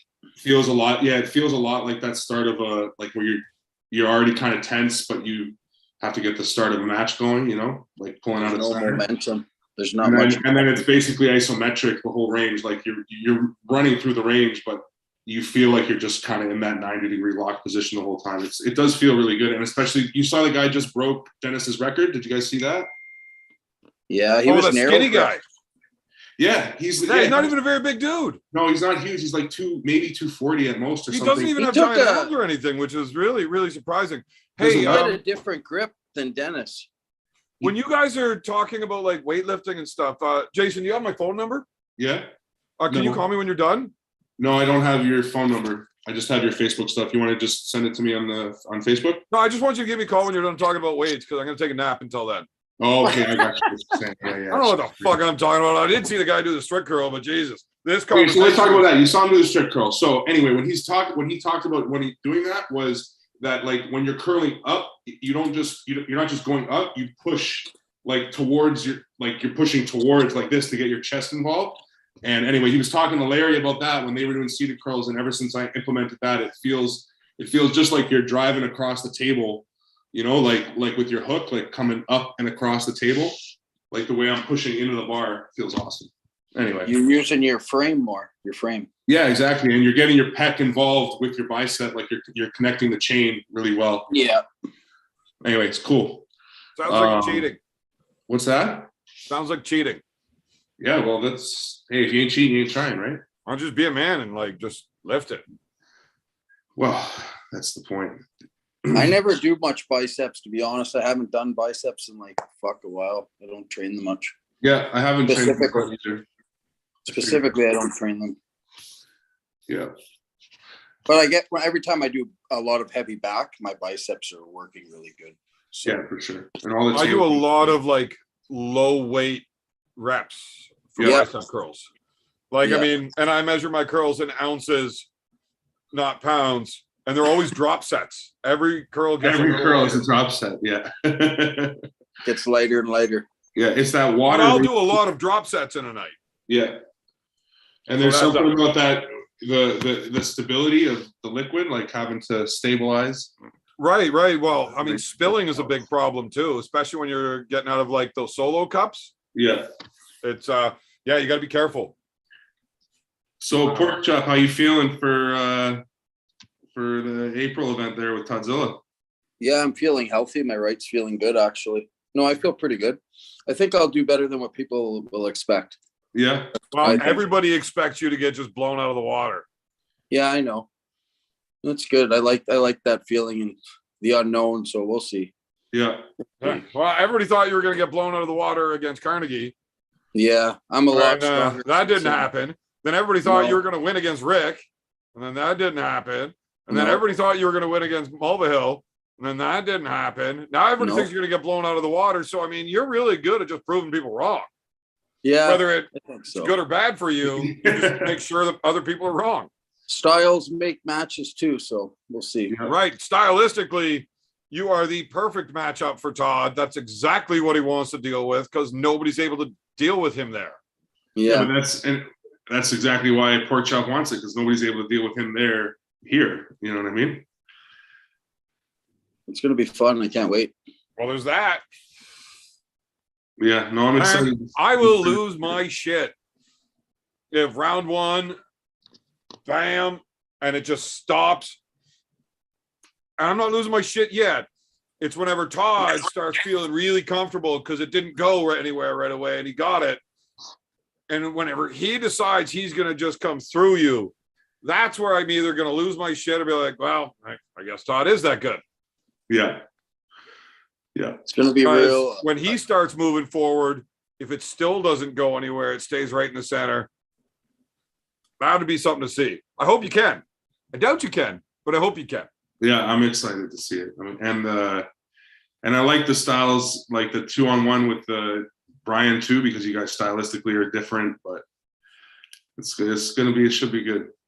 I hope round one it works out that really then it's irrelevant for Brian to be in it. I just hope round one I can just, shut people down and surprise everybody. That's what I'm hoping for. Well, I mean, if you make it into an inside fight, you don't have to win the match. But if you make it a fight, right? That's gonna all of a sudden everybody's gonna know what your fucking name is. Like this dude I just made Hudson's fight I can tell you real in a hook. Yeah, I can nobody tell you intentionally left Todd Hudson's hook. Your my inside, like my frame right now is at its heaviest. Yeah. Right now, so I feel pretty good. about going inside. Yeah, I know it's crazy, but fuck it. Test your that's the whole point of it right now. Is that's why we're trying to get it together. I thought you were bigger before you changed your name, when you were still going by Jay Cutler. No, I was my first tournament, I was 252. I weighed it at. I'm actually that strong anymore. I'd say I'm definitely stronger arm wrestling, but I'm not as strong in the gym. But now that my ligaments have built up, my gym lifts, I'm slowly getting back that gym strength as well. So what's that? What was your PR with 405 before? Like you just did 6. What was it before? I've done 12, 15 before, like at my best. Oh, really? Wow. Yeah. That's crazy. Yeah. Yeah, you're big. I did a lot of volume in the gym. Like I do volume, like 1 plate for 10, 2 for 10, 3 for 10, 4 for 10. Even squats, same thing. I'd go up to 5 plates for like 10 reps on squats, you know? Yeah. Deadlift, same thing. I'll do like 4 plates for 10, 5 plates for 10 on deadlifts, like when I was actually like weightlifting. But my lifts, as long as I feel good, I'm not too beat up from table. My lifts are really good in the gym still, which right now they're very high. But I'm not maxing out. I'm not failing. I'm testing things, but I'm not maxing out or nothing. I'm just keep making my arm feel good. And every day I'm just pumping blood in there every day. Between like I'm just doing gym and then like heavy training on my right at home and then blood flow. And all I've been doing with my left is table time and blood flow. I'm not really lifting anything heavy at home. So it's kind of flipped. You know what I mean? Yeah. That's what I'm doing right now. Nice. So like I'm always doing something in between something. Nice. So I'm going to bring the best version. You have every intention of hooking Todd Hutchins round 1. Just meeting him right in the center. Yeah, like I feel like I'm going to honestly just go right at his shoulder. I'm going to just kind of roll right over his shoulder. My husband needs your help. I like it. It's a ballsy move. Yep. Work for Michael Todd in practice. If he agrees, I'll even start in a hook with him if he wants to. I would just turn in, just get our shoulders both forward, frame on frame, and we'll both go. I don't care. I'm cool with that too. Man. Somebody's arm might explode on this. When have you seen me top roll with my right? When? Yeah, no, I think we all expect it to go right there. I think that's why I've been saying it's like, it's not once you guys meet in the middle, it's what happens right after that moment. I mean, I do have other tools. If that doesn't work for me, I will pull out every tool that I can to try to fucking pin him. Mm-hmm. So if the hook he might top roll you. Whatever, if you're planning on coming right in and checking his shoulder out and seeing like how strong is this side pressure from this guy that's known as the side pressure king. Yeah. And if you realize that, oh, fuck, this is why they call him the side pressure king. I don't want to check that again. You've got the option of busting his hand over backwards and then coming onto it from a better levered spot. There's always other options for sure. And that's in my head too. We'll see. So who's this other guy that joined the chat? Alex has joined us. Who's he? Alex is here. He's got weird hair. Who is he? At least I have hair. I got plenty. Yeah, that's nice. I got more hair than you do, motherfucker. What are you talking about? Yeah, but you got 50 years on me. I'm like 27. In dog years, maybe. Just look. They've just been a really hard 27 years, okay? I believe it. That's what happens when you're a roofer in the valley, man. It's not my fault. Yeah. No, it's all good. We just been talking about all the things arm wrestling so far. So we figure out some matches for TODDZILLA. No, we haven't talked about that. I don't know if we were going to talk about that on the live, but yeah, I think we can possibly figure out a couple matches for TODDZILLA. Wait, undercard matches. The undercard ones, like I was talking to you earlier on the. Oh, but that's coming up like real soon, right? Yeah, I know. So, like, when is that? It's 3 weeks from Saturday that passed. So it's only 3 weeks out, and we don't know about it. Oh, man, you guys suck dick and fucking pussy when it comes to letting people know that you got something major on the go here. we've been putting it out there, but we haven't been pushing as hard as we will be over the next number of days. And yeah, it's going to be a good event. So yeah. Yeah, I think people need to know how strong Pork Chop is. And Well, you're gonna find out. They need to be tuning into this. Like, if you think I'm gonna run from his hook, you're badly mistaken. I'm not gonna. I don't think you're going to run from his hook. I think you're going to lose to his hook. That's not. Yeah. I never said you're going to run from his hook. No, I know, but a lot of everybody. But like, I don't know if you watched the Chance show when Todd got him in the hook and Chance didn't even try. He just gave it up, and then you see him with the little buck, the little yeah. Fuck, that was great. Yeah. I don't think. Did you see the Cobra Rhodes' version of it? Like, he was filming it, and then he went up to Todd after. He's like, Todd, let me ask you, once you got a chance into the hook, could you actually feel the poop come out? Or yeah, I don't think Todd got Chance into a hook. I think Chance realized he held him. It's time to give up my pronation. I don't have it here right now. I'm not going to be able to get back to a spot I need here. I got to try something else. And then he let go of that and went in and realized, holy fuck, that just got a whole lot worse, and let go. Yeah. Yeah, that's the same thing. It's not. Got him in a hook. It's not the same thing, Alex. Whenever I'm arm wrestling with you and you try to hook me and I just don't move, right? You didn't hook me. But then I'm like, oh, you're trying to hook. Okay. And I let my arm come in. That's not you throwing me into a hook. It's me deciding to come in there with you. I think Chance chose to go in there because he didn't have enough option outside anymore. And once he went in there, he realized how bad it was.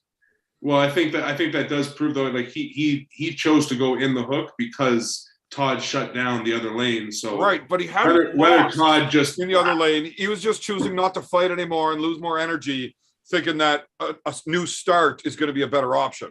So he was losing. You know what? Let's lane. check this out first, just in case. Right. And yeah, no, we're not dealing with that. And again, it goes right back to how I thought Todd was being super douchey afterwards. Like, if he was saying that he could just like scoop Chance right into a hook, no problem, except he never did. So why even say stupid shit like that? Pisses me off. Yeah. I mean, he could have gotten the straps every time if he wanted and made it a whole lot easier for himself. It looked like he just wanted to make it hard by trying to hang on outside the strap. Yeah, but Todd's never been known as a real smart arm wrestler. Well, excellence over yeah. Round one, he slipped, went to the strap. Seemed pretty easy. That was like the first time I've ever seen him use those whatever's behind those big bushy eyebrows of his. Yeah, I mean, it was perfect. But after that, I feel like he wanted to test himself. Well, I don't know why you would want to test yourself when, like, a month later, you've got a tag team matchup against you. You should be trying to get the fuck out of there with as little damage onto your arm as you can. Yeah, he looks like he took a pretty good damage there. If you could just scoop right in and get through, why aren't you? I don't know, man. I don't think he could because he said his hand was professional arm wrestler. We will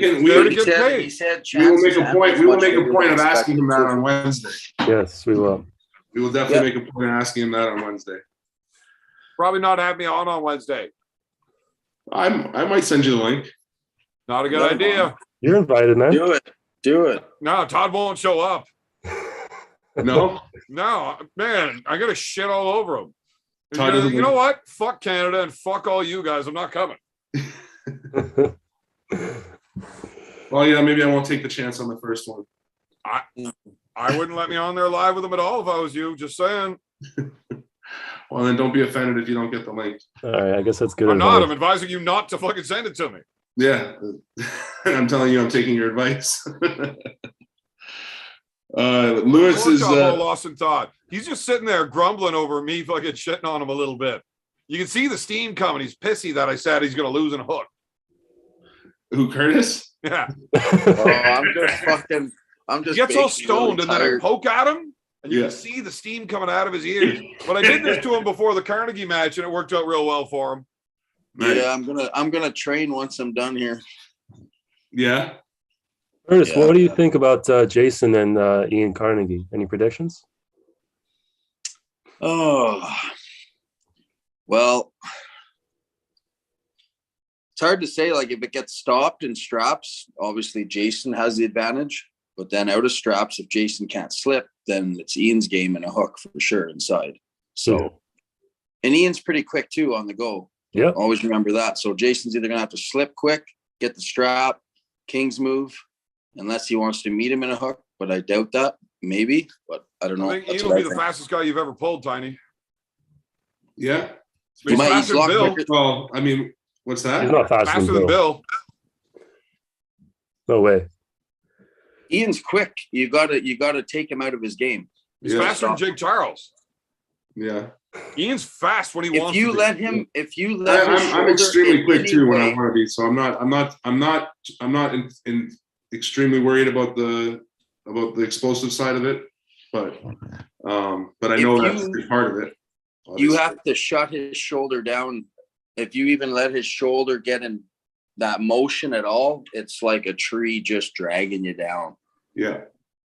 100%. I've got a perfect record with Ian Carnegie. Yeah. I mean, well, for him. Yeah. Yeah. Like, I have never even offered him resistance. Ever. Really? Not right-handed. Yeah. But you're pulling right in the hook with him, right? Doesn't matter which way I want to go with him. Like, he just fucking drills me any way he wants. Inside, outside, he just, whatever he wants to do. Even to pull him open and try to drag with the straps, he's really strong when he's already moving. It's really fucking powerful. No, and the way I never pulled him. He does his like side pressure down twist is also different. Like the angle he hits it with once he gets going. Yeah, you gotta. Is different. Yeah, he doesn't have a real big hand, but it is strong, and it's strong in all directions. He's got a really good. If he's feeling good, he actually has a decent low hand too. He'll kind of low hand you and then pop over you with a high hook.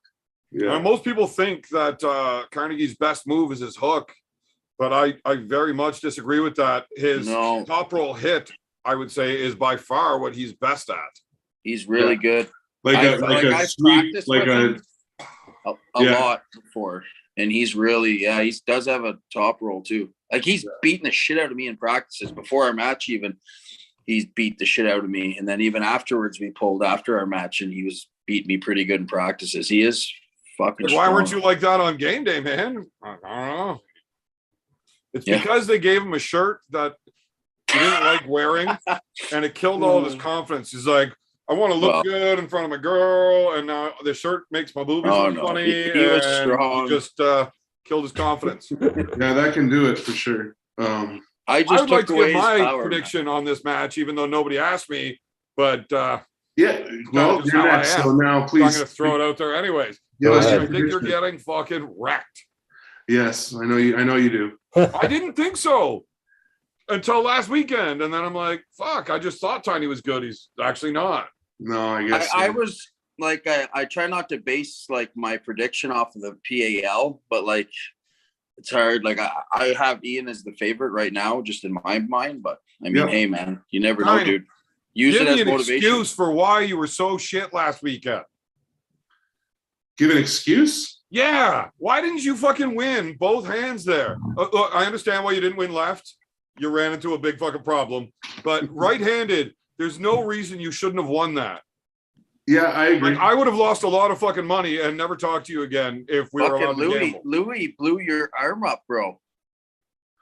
Louis, yeah, but that was so much earlier. It wasn't that. The real, like, I'm not making excuses. I lost because Bill was a better tournament puller than me that day. He showed up and he pulled better than me in each match that we pulled, no question. But the break between the finals and stuff, that messed me up. And literally when I went up against Bill the first time, I was like sitting down. I was like, oh yeah, shit, I'm pulling. And like got up. So for me, I'm very like, I need to be like really there mentally or I'm not the same kind of puller. So even just in the setup, everything in the setup, I didn't do any of it right. Like looking back on it right away, I was like, oh, like why didn't I do all these other things? So I'm very confident that if I had got to a strap with Bill, and I think I can get to a strap with Bill, Bill's tricky though too, because he doesn't really load and he'll kind of match what you do, and then all of a sudden he'll just. And I was trying to get the ref grip, and I gave up too quick on the ref grip. I should have fought harder for the ref grip. I should have considered center more. I was like out on the outside of the pad, just focusing on running, as opposed to, like I say all the time, you have to create a threat in order to get a slip. So I should have been controlling the center more and then hitting high, like my Dustin Houghton style hit, like high and outside. That I think, if I was controlling enough of the center, would have given me enough purchase on his hands that he would have flopped under, and we would have ended up in the strap. And I'm very confident in the strap it would have gone differently. My king's move right now, right-handed, is feeling pretty ridiculous. So I know the key is that I have to get there. I totally understand that if Ian can just fucking pop me like that, and I'm caught trying to do this, and I get like this, it's a fucking shitty day. But my focus going into it is to get this as strong as I can possibly get it, which is what I'm working on, which is going good so far, so that I have the confidence to at least try to fight there enough to create that threat so that I can get outside where I want to, so that I can get to the strap. That's the plan anyway. But yeah, that's part of why, like, I don't know if you remember when I pulled Zach, like before I pulled Zach, I pulled the tweet event and like I can't remember right now, but a couple other events, because those are like because I don't have so many years of experience, I need that like tournament warm up. Like, so I wasn't fully peaked for the PAL. I wasn't anywhere where I'm going to be for Ian, but I wanted those mistakes. I need those mistakes to happen before the match that matters. You know what I mean? So nobody gets their wins without taking those ass kickings first. Do you ever feel like you're overtrained a little bit too? Me? Yeah. Like I was for that one. Yeah. I wasn't as rested and peaked as I will be for Ian, but I was still rested. Like it wasn't like I just practiced the week before anything. Yeah. I know myself, I've had to learn to like literally like not max out, and just because sometimes it's bad when you keep maxing out. So I've actually stepped back my weights. And you mean you finally started listening to old Coachy? Yeah. That's right. Yeah, no, my weight routine is very controlled. Drunk isn't actually retarded. No, I like pulling with you. It doesn't hurt. There is a few comments here I wanted to address before we go any further. Yeah, please. You guys suck at following along with them. But I can't even see them. That's not true. There was a question asking who is faster between Alex or I. I don't think that's even close. Alex is definitely faster than I am. It doesn't help him any, but he is faster. He's got a sneaky press too. Well, I mean, he can fucking hit the press, and like that you can quick little fucking look. You could have a ref say go twice, once for him, once for me, and he's gonna take off early, be super fast. I'm gonna be like almost at the pad. They say go for me, and I'll just stop it because I'm way too goddamn strong. And then I'll flop. We'll gain an extra 2 inches, and I'll hit the pin pad. Game over. Right? Wow. Fuck. Let's use WAL pads then, because they're a little shorter. Oh, Miguel says Alex is fast? Question mark. Okay, I'm not. Actually, in reality, not like, but we do have some pretty quick fuckers on our team, like as far as dealing with speed, and even like Mike Smith. Mike is fucking athletic. Oh, I was talking about the other Alex, not this Alex, like the Georgian one. This one. Oh, what the fuck? Oh, well, fuck. You're not good at anything, except having stupid hair. What about George and Alex? What about the he's female? fast. Yeah, he's fast. That kid's phenomenal. Yeah. Wait. Oh yeah, Jamie Staken's in the chat, and he said Wild Bill is super tricky. If you think Wild Bill is a super tricky dude, you are so fucked. So fucked. Wild Bill is fair and square. He's just kind of fast and has a good shoulder. What about his elbow That's fouls? what a tricky dude is. Jamie, do you remember our little practice and how I just kind of let you just beat me up a bunch and then explain to you when I start fighting what it's going to be like, and then you were like super fucked? Imagine that, except me being strong when we do it. That's how this is going to go. You better bring me a whole lot of fucking beer, man. Like a lot of it, because I'm going to whoop that ass. I really am excited for that match. Yeah. That's going to be a great one. It's not going to be a good one-sided trash talk, that's for sure. Yeah. And I'm going to be in the driver's seat the whole time. Like, it's just going to be a straight pounding, and I'm the one swinging the hammer. That's it. Yeah. Like, he's got no chance or answers in this. You're not scared of that hook at all? I am quite sure I could beat him in the hook. I also don't think I have to, but I think you do. I almost don't even care about the arm wrestling. I mean, obviously, I want to see it. I just want to see how Jamie deals with fucking bad company. That's what he's I going to want. break. He's going to break. He knows that I'm going to pull this shit. Everybody knows I'm going to pull this shit. Yeah. It doesn't matter. You knew I was going to pull this shit. Yeah. It doesn't matter. That's why I'm so interested to see how he deals with it. I'm very interested. It's I'm gonna break him. Now, if I got to pull Austin first, just wait.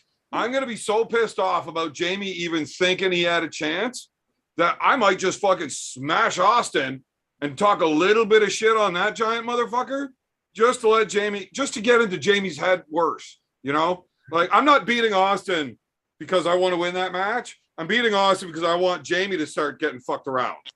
Mm-hmm. That's it. That's the level of fucking mental games I will play. I will beat somebody that I can't beat just to fuck with him more. It's impressive. Yeah. I'll see you pull that off. Austin just Alex won the Arnold, too, right? eh? Alex has got a match that day as well. We all have matches that day. Yeah. Alex. Kiri, he's pulling Evan Keller. Alex Kiri is pulling Evan Keller from from Tyler's club there. I know Evan Keller. He's been around for a while and he's got a good name. He's probably going to win. Who's the other guy? Some guy with nice hair. Yeah, some guy with funny hair. Oh, funny hair. Okay. The table monkey. Yeah, the table monkey. Yeah. The guy with the press that's faster than yours. When the table monkeys get together, like one's good on the table, one's good at being a monkey. Nobody takes him serious. Who don't they take serious? I don't know. The one that's not you. Well, I don't know about that, but he's the one that's good on the table. How? Does he ever win a match? What are you talking about? You at PAL? Motherfucker, that was Dave Hall. Who gives a shit? Hey, what the fuck? He's strong, man. Look, here's the problem, Alex. The rankings only have the top 10. Beating the number 15 guy doesn't really... I can't follow along with that. And you're like 209 pounds. Like, yeah, I guess that's like a full-grown man's weight class-ish. Alex was 260 when he was 21. He's been good at losing weight. Right, and then the sex change happened, and they won't actually let him compete, so it's just hard to take him serious, you know? It's like a personal trainer that's the size of my wrist. I'm bigger than you. For a living anyways, Alex. In every way. Your days are numbered. Give me a 1 year. We can have a super match. Seriously, you're going to be like the 14th guy that's lost a lot of money on this give me a year bullshit. Because I will make a Facebook post right now. What's the bet? I don't know. 200 And then in bucks? my memories, that memory's coming up. And it's like, motherfucker, you owe me some money. Okay, let's do it. Like, how much do you want to give me? I don't want to give you zero, but I'll put 200 bucks on the line. $200. And just when? Like, are you just going to drive to me when you're ready? Let's say June, May, sometime next year. May next year. So you need more than a year. Okay, April next year. April's busy for me next year, man. What you got going on? Oh, like it's my mother's birthday, and you know, I'm probably going to be pulling somebody that's good. Anytime you want to March, pull, man. then I can be Look, your warm-up match. pulling. I love busting your balls too. It's a lot of fun. But if you ever think that you can actually beat me, Yeah, I do. one, you just need to know that you're wrong, and two, I'll show you that you're wrong. Okay.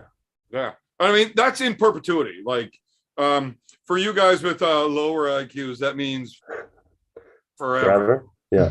It's a good word. You know what I can't do properly? Light a fucking cigarette. Yeah, you need to use your beer. It works better. No, this beer is actually not shitty. That one was all fucked up, and I was just like burning off all the phrase and like whatever. That's a really old video. All right, so if I beat you in a year, I want you to shave that beard off. Oh, you want to make this a beard bet? Yeah, now I do. Okay, now here's the thing. If we're doing a beard bet, That's reciprocal, which means you can't shave if I beat you for a year. No shimming or no shaving, no trimming, nothing. Look, I don't just get rid of this for free, but I will put it on the line. That's better than money. That's a better than money bet. Beard. And I know you can't actually grow a beard, which makes this even sweeter for me. It just gets disgusting. Right. And I'm going to love it. That's the point. That's why that's yeah, I know. I get it. I did the beard bet with Craig Subler, and then he grows this beautiful fucking mane. And I'm like, fuck me. Now he's running around with a better beard than me because I whooped his ass. This is shit. But if we're going to do a beard bet, you can't shave, trim, nothing. Not even the mustache. You got to let that motherfucker rock out. I don't care if you can't eat soup. Don't care. It's not going to grow that big. But the bet becomes $1,200, not $200. So maybe. But only if you shave, right? $100 a month. If you have to shave early, you owe me $100 for every month you shaved early. Make it 50. Because there's no. Dude, you don't have to pay me anything. All you got to do is not shave or win. One of the two. There's two ways for you to not pay any money. Yeah. One of them you don't have a choice in. So all you got to do is not shave. No, I'm beating you.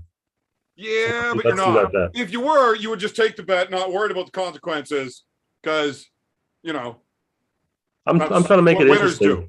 Look, I jumped right on this bet as soon as you started talking. I don't see you being too keen on this anymore. Oh, I'm just giving it some thought. What's there to think about? You want to do it? Okay, let's do it on the line. I'll put the beard on the line. These are the terms. All right. I'll sign the deal. And I don't want to see no fucking rule changes coming up there as we get closer to the match. No. BAL doesn't do that. Wait, we didn't talk about the rules. Either way, but we're not changing the parameters of the bet. We'll hash out some rules later. Okay, fair. Seriously, you were going to look so fucking dumb. I know. Why did you take this bet? I know. I'll just have to win. That's all. Is it right hand or left hand? Right. We can do both, actually. All right, so like if we go 1-1, yeah, you can't do both. The bet. Well, you can. The bet's just one right person hand. has to win both for the beard bet to be in effect anymore. He's saying the bet is only right hand, but you guys can pull both that day. Why would I even bother wasting my left arm's time if it doesn't matter? Yeah, because it's a good match. No, but I could actually find a good match for that day instead.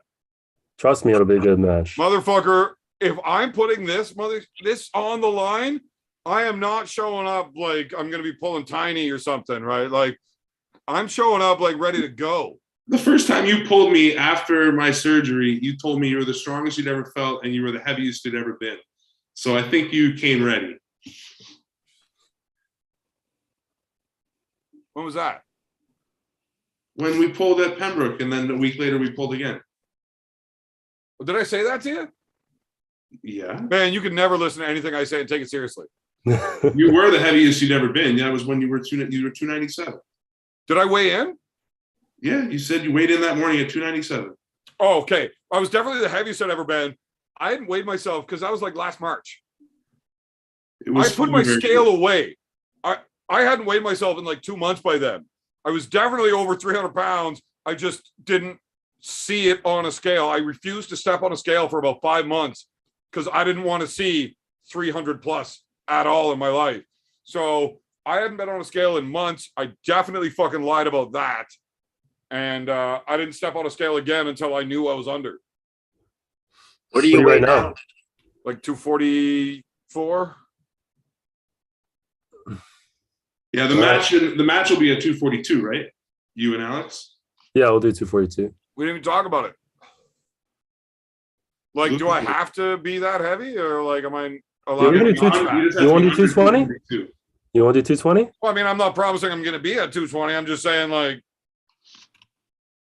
I may not be that fat anymore by then. I'd rather do 220. So what happens if I'm 300?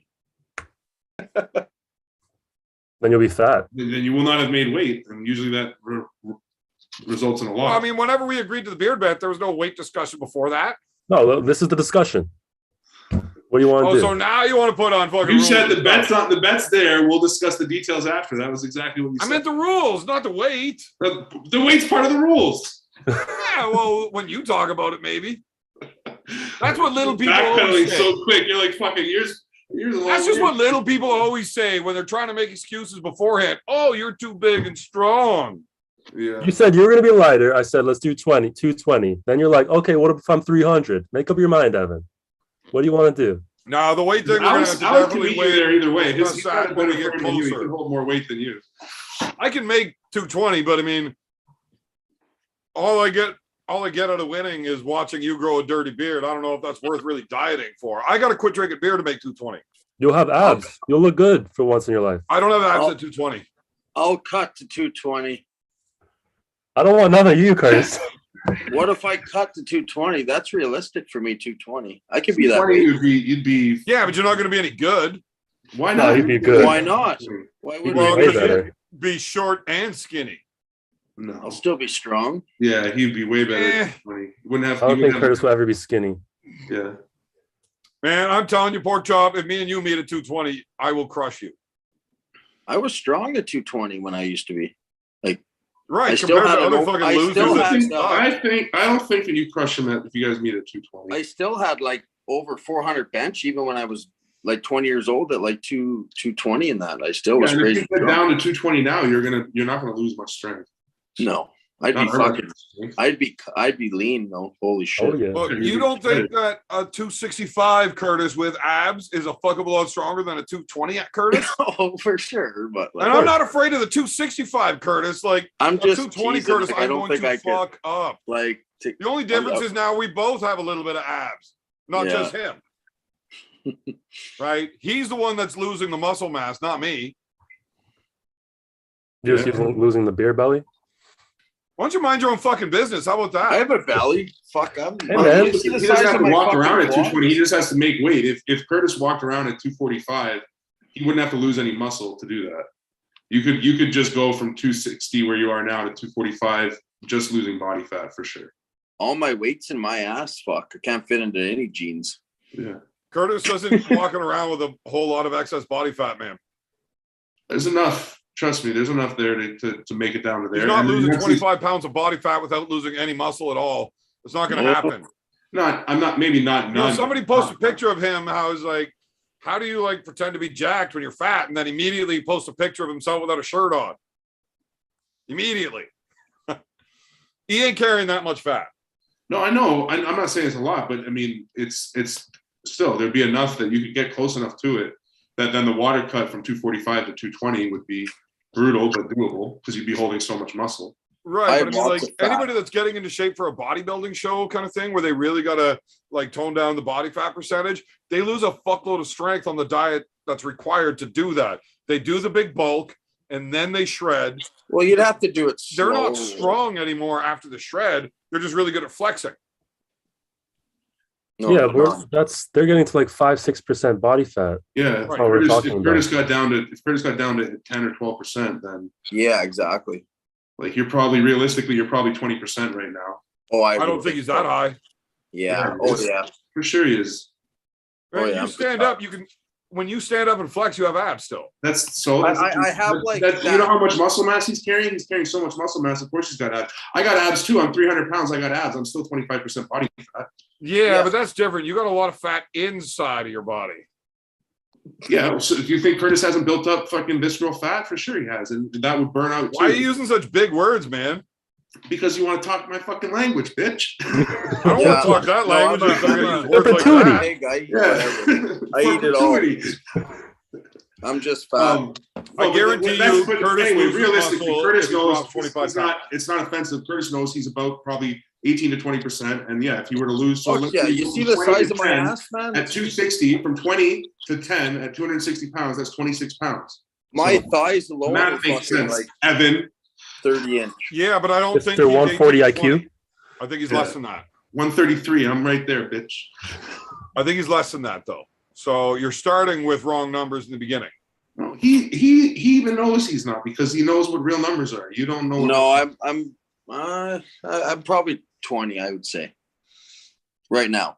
Yeah. Look, Curtis has an IQ that matches the fucking weights that he lifts. Like, and just one plate though, like not all of them. Yeah, you just realized how dumb that statement was. Just one plate, not all Strongest of guy them. in the goddamn chat, and his IQ is only. Just pick the biggest plate he's got. Like just one though. No, I'd definitely be 20%, 100% guaranteed. 100% guaranteed. You get my point. Is that Curtis could make 220 from like 245 pounds because you carry so much muscle that you'd be able to make that water cut easy. Yeah, water cutting is really not that hard if you know what you're doing and you understand how to manipulate hormones. Exactly. And the more muscle you carry, the better you can manipulate the water, right? So Fat drops pretty muscle quick. holds more water than fat does, and so you can manipulate the water in your body if you're the lower body fat percentage. That's how the Yeah, but you're talking like a 10% cut. It doesn't matter what your body percentage is. Like 10% of your body weight can be done whether you're 40% fat or 10. Yeah, true. As long as you're an athlete, like as long as you have some muscle mass on you, I agree with that. If you're just like a fucking computer nerd off the couch and you're 40% body fat, you're not going to be able to lose 10% in a water cut, I don't think, because you don't have enough muscle mass. No. Muscle mass is key to manipulating the water because the muscle is what's holding the majority of the water that you're losing when doing a water cut. Correct, Alex? Yep, that's correct. Thank you. That's how the science works. Okay, what does Jamie say? Jamie says, Evan, I respect you as a puller. I can't shit talk you. I will leave that for you to do. But trust me, I'm gonna bring it. So Yeah, it's so different, Jamie. You can't just ignore it. It's fucking hard. I hope you can. I hope you figure it out. But I am worried about easy to assume that Bully my him shit back. talking is just shit talking. I know. It's for the crowd. I know. And it is, but it's also very much for you. Yeah. And you're not gonna ignore me. It's not possible. He also said you've never pulled him fresh. Remember that. Who? Jamie says you've never pulled him fresh. To which I'm sure you're going to say he's never pulled you fresh. So that's Tiny. the point of a match. Fresh for fresh. Tiny, how many arm wrestlers do you know that keep themselves in a state of perpetual beaten down as bad as I do? How many arm wrestlers gain as much in their rest to peak as I do that you know? Yeah, I mean, I don't know enough to say that many, but yeah, it's obviously. You know any? You I practice think with there's me one. enough times to know that Probably like Kevin. practicing with Evan is like pretty easy to do. Like you're the fucking man every time we get on a practice table. I can't do shit with you. Fuck, I'm sure Alex would beat me on a practice table. I did left hand. Right. Don't you remember? See, that's what I'm saying. But motherfucker, you give me time to prepare and I'm coming in for real, you're not getting the same fucking dude. So when Jamie says I never felt him fresh, I don't give a fuck what his fresh is. It ain't what mine is. Like, Okay. yeah, I saw you have a good fight with Bill. You know what I've never seen have a good fight with Bill? Me when I'm ready to go. That's a fucking easy day. Okay? So just get that shit out of your fucking head. It's over. When was the last time you pulled Bill? Never, but it doesn't matter. Like, why do you gotta like that? Rib fest? No, Because that was like 3-2. You won 3-2. He flashed you twice. 19. Right. Nah, look, you can ask Bill how that went. That could have been 3-0 for me. Super easy.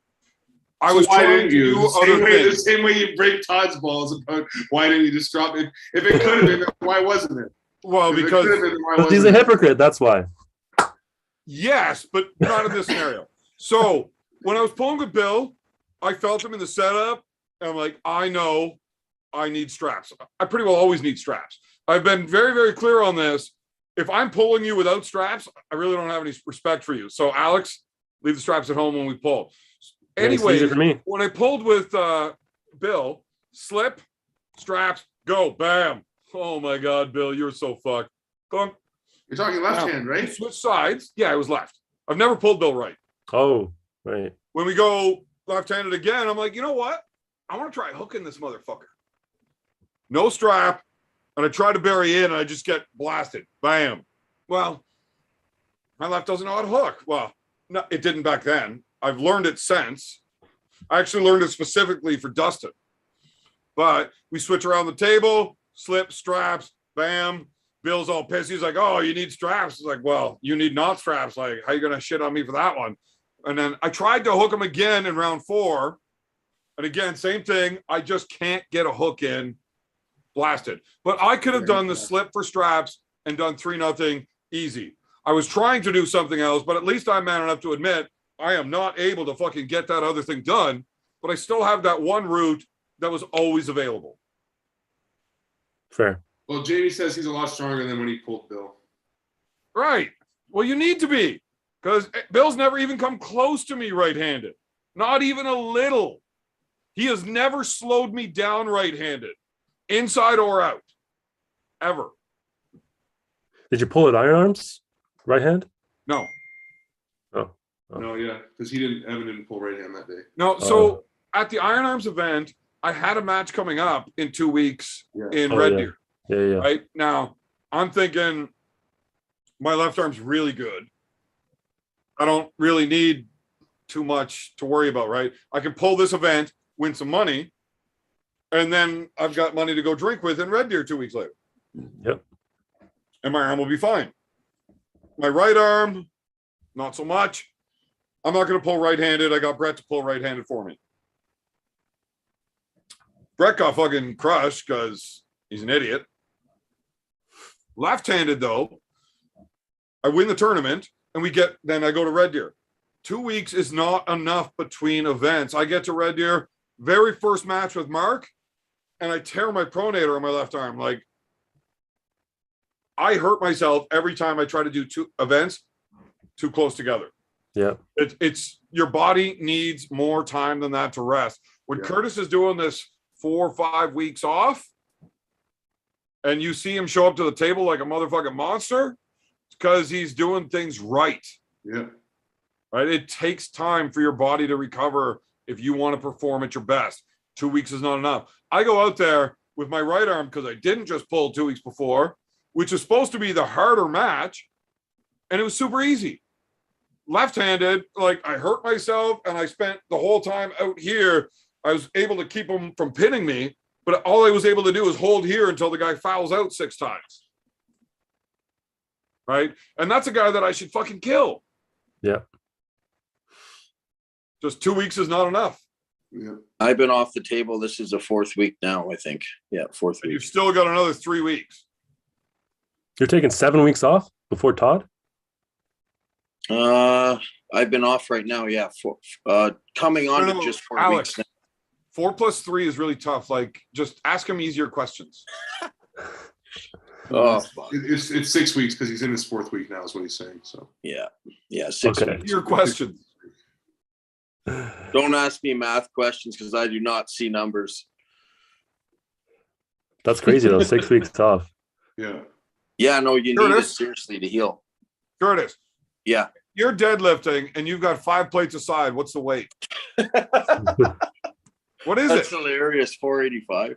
Right. Oh, look. I didn't bother calculate doing the math on bits, that, that's so about it. don't correct me on this. But motherfucker, knows 495. Yeah. what's 7 plus 3 though? 9. 10. You don't even ask me numbers, bro. I'm totally like fucking dyslexic when it comes to numbers. I have to write every number down. It's crazy. They couldn't figure out in school what's wrong with this guy. He's terrible in math. I literally, when you say numbers, it's like blank. Yeah, good times. Yeah. We all have our gifts. I love listening to this JB dude. You've never pulled me fresh. I've never pulled you before because I'm busy winning while you're out in the fucking B side losing there for 7th place, JB. Get the fuck out of here. What do you rank? Like 36th in Ontario? Fuck off. Why are you talking this shit to me? Isn't he 6th, 5th, or something like that? I don't know. I don't pay attention to people that suck. It's gonna be a fun match. Yeah. But honestly, 6 weeks is a really good number to be off the table. Then you can get healed, you can rehab, and then you can kind of hit a strength period. Then you can kind of taper again. I think 6 weeks is a good number. Yeah, makes sense. I like that idea. Yeah. I think 6 weeks is crazy. I think that's. It just Too depends long. what level. Like, I mean, if you're just But doing look, like- I've seen the fucking shape you pulled up to with Carnegie, and That that was was 6 fucking weeks. impressive. But that was 5 weeks. well, whatever it was enough rest. Well, I was there for your last practice. You were 5 weeks. That's Yeah. I It think was fun. 6 is starting to push your boundaries. I don't know, but Yeah. It depends, as long as you can stay ready, as long as you can keep your readiness up, and as long as you keep some sort of training going, like Curtis is saying, he'll start lifting maybe in the gym a bit to feel strength going up. yeah, So that's he's basically still the same way doing I a try ton to of do it. arm wrestling specific workouts and keeping blood flow, but being on the table with people, you are getting more inflammation. You're getting beat up. The longer you can avoid that for, probably the better. Yeah. At For some me, point, for me, though, it's 4 too weeks. far. At some point, it's too far. I don't know Sure. what that number is. Yeah, no, I don't either. I think But I it would think depends that on the 6 weeks would be above what I'd be looking for. But if that's what he needs, that's what he needs. So right? what do you need? You take 3 weeks? I always did at least 2 weeks, and everybody was like, "Dude, that's a long time." But that, like, my left arm doesn't need 6 weeks. It wouldn't need as much. Maybe 3 weeks, I'd be fine. Even 2 weeks with my left. My left, it's my right. For some reason, it just takes longer. It's slow. Yeah, I hear you. Well, after 2 weeks of rest, I have a right hand. After But 3 then when weeks you're- of rest, when you're, I can do whatever the fuck I want. When you're pulling Wow. Devin every week too, you're fucking beat the shit, right? Especially him. He's like pulling a wall. Well,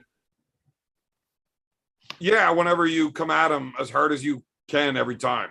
Oh, I hit him with whatever side pressure. Fucking it Yeah. hurts. So I find my arm needs a lot less time. Like when I pulled Yannick, I didn't have a whole lot of rest, right? My hand fucked off on me real early. I didn't have much of that. The table being 2 inches higher really was a problem for me. Fuck, that'd be bad for me. Fuck too. Is that Right, how well, much I got higher a they were? 27-inch inseam. We probably have the same size legs. Yeah, we do. Yeah. Right. Well, I'm a 30 leg, but Well, I'm a 27, except wow, I'm 6 feet your tall. fucking legs are shorter than mine. Yeah. I've got stumpy little fucking legs, man. Yeah, If I but had yeah, legs the same size as my brothers, I'd be Yeah. like 6'5", 6'6". fuck. But I Yeah, got but stumpy you're little pretty- legs. I you're got measured pretty- for a tux, and the chick started laughing when she saw the numbers. She's like, Yeah, I wrote it down you're wrong. I pretty fucked it up. tall I got to when do you it again. stand straight. So she measures me again, looks at the numbers, like, nope, I didn't make a mistake. It just, this does not look like you when I go to make this suit. What do you mean? Like when I look at the numbers, I'm picturing I'm making like a tuxedo for Danny DeVito playing the Penguin. Like, fuck you, man. Rude. Stumpy little fucking legs. So when I got to get my hip up and the table is 2 inches higher now, it's really tough for me to get my shoulder really engaged. So I lost my hand. I lost everything. I didn't have enough hand to Fuck, keep I'd the have fight to going. use a riser. Rest. I better use Luckily, a riser when I my go arm to won't that. break. We'll go to PAL. Yeah. That's the Well, trick. I found out like the day I got there that the table's 2 inches higher. Yeah. Like, well, this is a bit of a fucking problem. What the What fuck? about how come you didn't use a riser? Because I'm a man. Like a full-grown man does not ask for a riser. Excuse me, can I have a step stool to have this match? You got to just get the lift shoes like Dan Bellafay wears. Those are the best. Didn't Carnegie wear those shoes against pork chop? He had a 3-inch lift in his shoes, and he's already what, 6'1"? Yeah. He did? Yeah. He had 3-inch lifts in his shoes to come over top of me. He was That he fucking never like trained in, 6'4". so I had no idea what the fuck he was doing. He was 6'4" in our match. I thought he was felt a little tall that day. That's hilarious. Fuck yeah, No, he no. was 6'4" I and do those like- 3-inch lifts. I have a pair thought, of boots holy now shit, that what have the like hell? a pair of boots now that have like an 1.5-inch heel on them, and that it does. I like using those to pull just because they get that hip a little closer to the table. It does feel good. Now I'm really kind of enjoying this Flex to be short. Yeah. chat a bit here. Yeah. What Uncle John's mustache getting in there? Can we all take a minute and appreciate how Jason's hair is identical to Edward Scissorhands? Yeah. Yeah. Lisa has been bugging me for a haircut, so I gotta get one soon. Definitely gotta get a haircut. Except the guy made fun of my beard for looking rectangular, so he can get fucked. He's just asking why it is. I think I don't know. Yeah, I mean, it's a pretty true statement, to be honest. It is very square to the bottom of the screen at the moment. I It is didn't, square. I didn't condition tonight. Looks like you got SpongeBob fucking upside down on your chin. Curtis, Hey, Charles. Oh shit. gonna give you a minute to think about this. Do you really want to start talking shit with me? No, but just the way it's at the bottom. Just answer that. Just Take a hey. screenshot and look at it. You'll know what I mean. He's not talking shit. He's just making an observation, Evan. Oh, Jake Charles in the chat here. I can't say that name out loud, or my dog will like come take over the stream. Right. Did you name your dog after Jake Charles? I did, but the last time Jake was on one of my lives, that he pissed me off so bad I had to go beat the dog, and that's not cool. Jake, are you going to be at provincials? Let's If see. so, what weight class? Yeah. Like 260, the fat fuck. When are they? May? May Yeah, 21st. May 21st? 21st. So it's like 3 weeks after. 2 weeks after the 7th. That's how Right. math works. Yeah. So 2 weeks after that, Yeah. but then 2 weeks after that, I have to be out in Red Deer. Me too. So June. I will against go to Mark Harrison. provincials if like the team wants to go, like Fuck. just to coach and shit. But I won't be pulling. I gotta go take a piss. I'll be right back. Yeah, but all you got to do is show up to make it to qualify to go to nationals to not have to pay the penalty, right? So I you might just show show Well, yeah, up. no. If I'm there, I'll enter just for that purpose. Yeah. But it's if I'm not going, it's actually cheaper to pay the $200 penalty than it is to drive all the way to wherever the fuck the event is. Yeah, and tweet. Yeah, Tweet. makes sense. Not that far. Plus beer while you're there. That's adds up. Yeah. Yeah. I might go. I don't know yet. We'll see. Well, you're gonna go to nationals? I don't know. Depends on my schedule and work. I'm about to start back to work soon, so my Oh, right. Yeah, because you in the summer you work a lot. Eh? Yeah. like that's why I can. It worked out good. I can train all the time because I work seasonal, right? But Yeah. in the summer, I'm pretty much up at 4 a.m. I don't get home till 6, 7 some nights, and that's until middle of December. I do that. Shit. Yeah, I make all my money in the summer and then try to guess save what's- for winters. I do a bit of snow, but not much. Not Yeah. much point in you going to nationals. I mean, you're not going to go to WAF Worlds, right? So, Yeah, what if you to Oh, take shit. these super matches? Congratulations, Jake. my arms too could almost like after these matches, I might take a break. To be honest, like my arms, I feel like I just need to. You know what I mean? Fucking, I haven't stopped, man. I've been pushing my body and giving her. I'm pretty beat down. Well, I feel good now, but you know what I mean. Yeah. Keep giving her. It's tough. I might I hear you. take some just time off and spend it with my son and just do some different things, you know. Yeah, I feel like all I've been doing is arm wrestling, I hear you. which I love doing, and I love anything strength, right? So, I mean, I don't play any sports anymore. I played a bit of softball, like I've played hockey. I was a goalie for years, so like then I found the arm wrestling. But I've Played been goalie just 'cause you couldn't grinding so skate? long. What's that? Did you play goalie because you couldn't skate? Oh, I can skate really Let's well. keep talking for a second. I'll be right back. That's why I played goalie because I couldn't fucking skate. No, I could skate good. Like all Dominic Hasek, I just flop around and make sure the puck stops. Stand up goalie. Well, you need to be fully standing. Like even while fully standing on skates, you still don't come up to the crossbar. Like I was gonna go junior B. I did play some competitive Timberwolves. Oh, you But, should have played junior C, man. Junior C. Yeah, it's just fucking goon league. Well, It's like actually, a my team. When every single guy on the ice is an enforcer. yeah. Well, what happened one year, third year midget, was all the competitive players said "fuck it" and everybody went house league. So that was actually pretty good. Okay, what year were you born? 86. Oh, you're young. Yeah, I'm gonna be 36 this year. So you didn't like play with like Romoleski and those boys. No. All right. How old are you, Evan? 27. Dog years, right? No, I'm just 27. What's up? 27. Born in 95. Who was born in 95? Me. Evan, apparently. Oh, yeah, sure. Huh. You're in 84, same as me. I know you are. Oh yeah. I think, Curtis, are you Just 84? fucking how's this guy? Hey? Fucking, he's all Are weird you 84 stalker. young, Curtis, or you're 86? I'm 86. Yeah, same as my brother. I'm gonna be 36. Yep. Getting up there, boys. Yep. Yep. Hey, I gotta go, unfortunately. There's nothing unfortunate about it, buddy. All right. Well, I'll see you in a year, Evan. No, you won't. Bring your Beer clippers. bet is on. Fuck, can't see me. All right. See you later. All right, Alex, have a good one. See you soon. Ciao. Oh, I should be training, boys. Yeah, what do you guys? We've been on here for a while. I'm good to let it go if you guys want to bounce. Anybody in the chat want to say anything else? Ask any other questions? If not, I think we're gonna bounce in a minute. Bounce? Yeah, why? What are you gonna do? I don't know. I don't know what bouncing is, though. I gave that shit up. Yeah, I did too. I did that for a little bit. It just hurts too much. I never Well, had we any got issues. I never had any problems. hey, with Evan. people. Wow. We got a bunch of matches coming up at our club Thursday. The Gatineau guys are coming down. Which hand are you pulling against? Boucher? Yeah. Left. Not right. Left. Right. And then what? You're just like straight into resting after that? With my left? Yeah, Yeah. it's just going to be a little fun, just to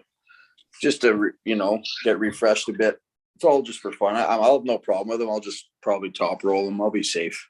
And then I'll just rehab and start resting it. Yeah. So I got a super chat here I might as well get to.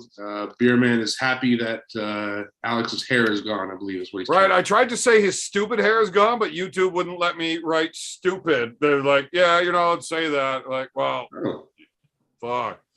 fucking Kevin crazy. Carrier asked if I'm still staying live. I am not. I'm over on Tiny's channel, so won't be going live. And Uncle John's mustache, yes, Wayne Romoleski.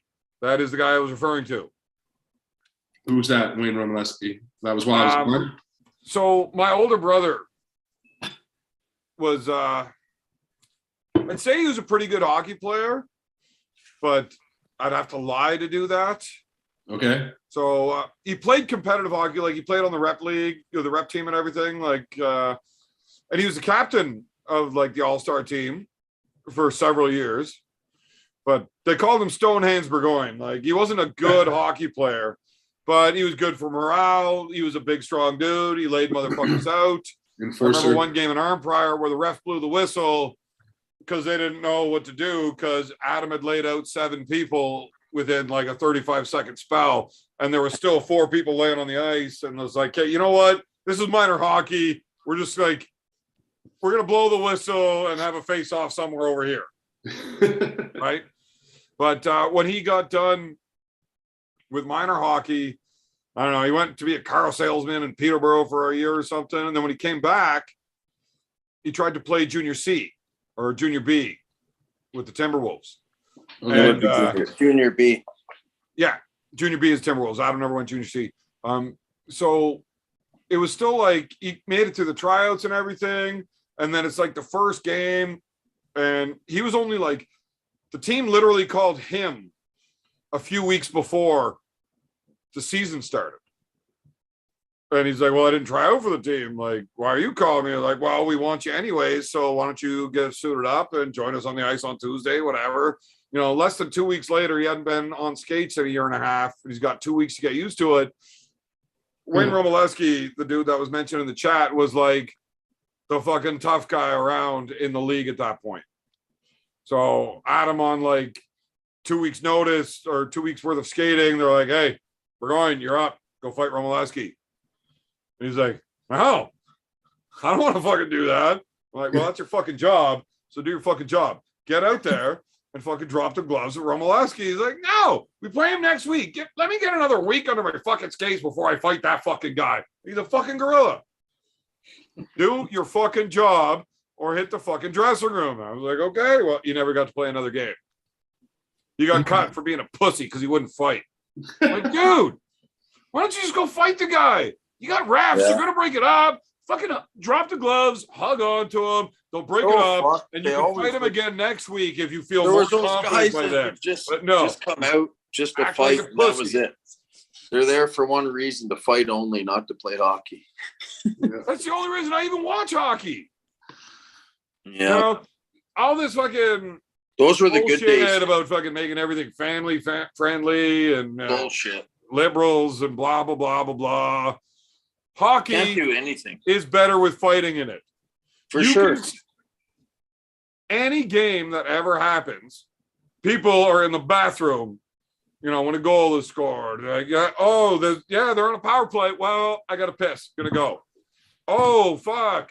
There's a fight. I got to piss. I'm going to wait.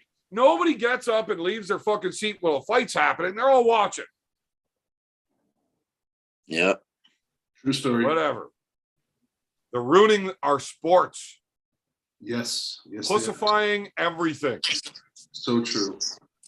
It would have been so much more fun if I was allowed to punch you in our match.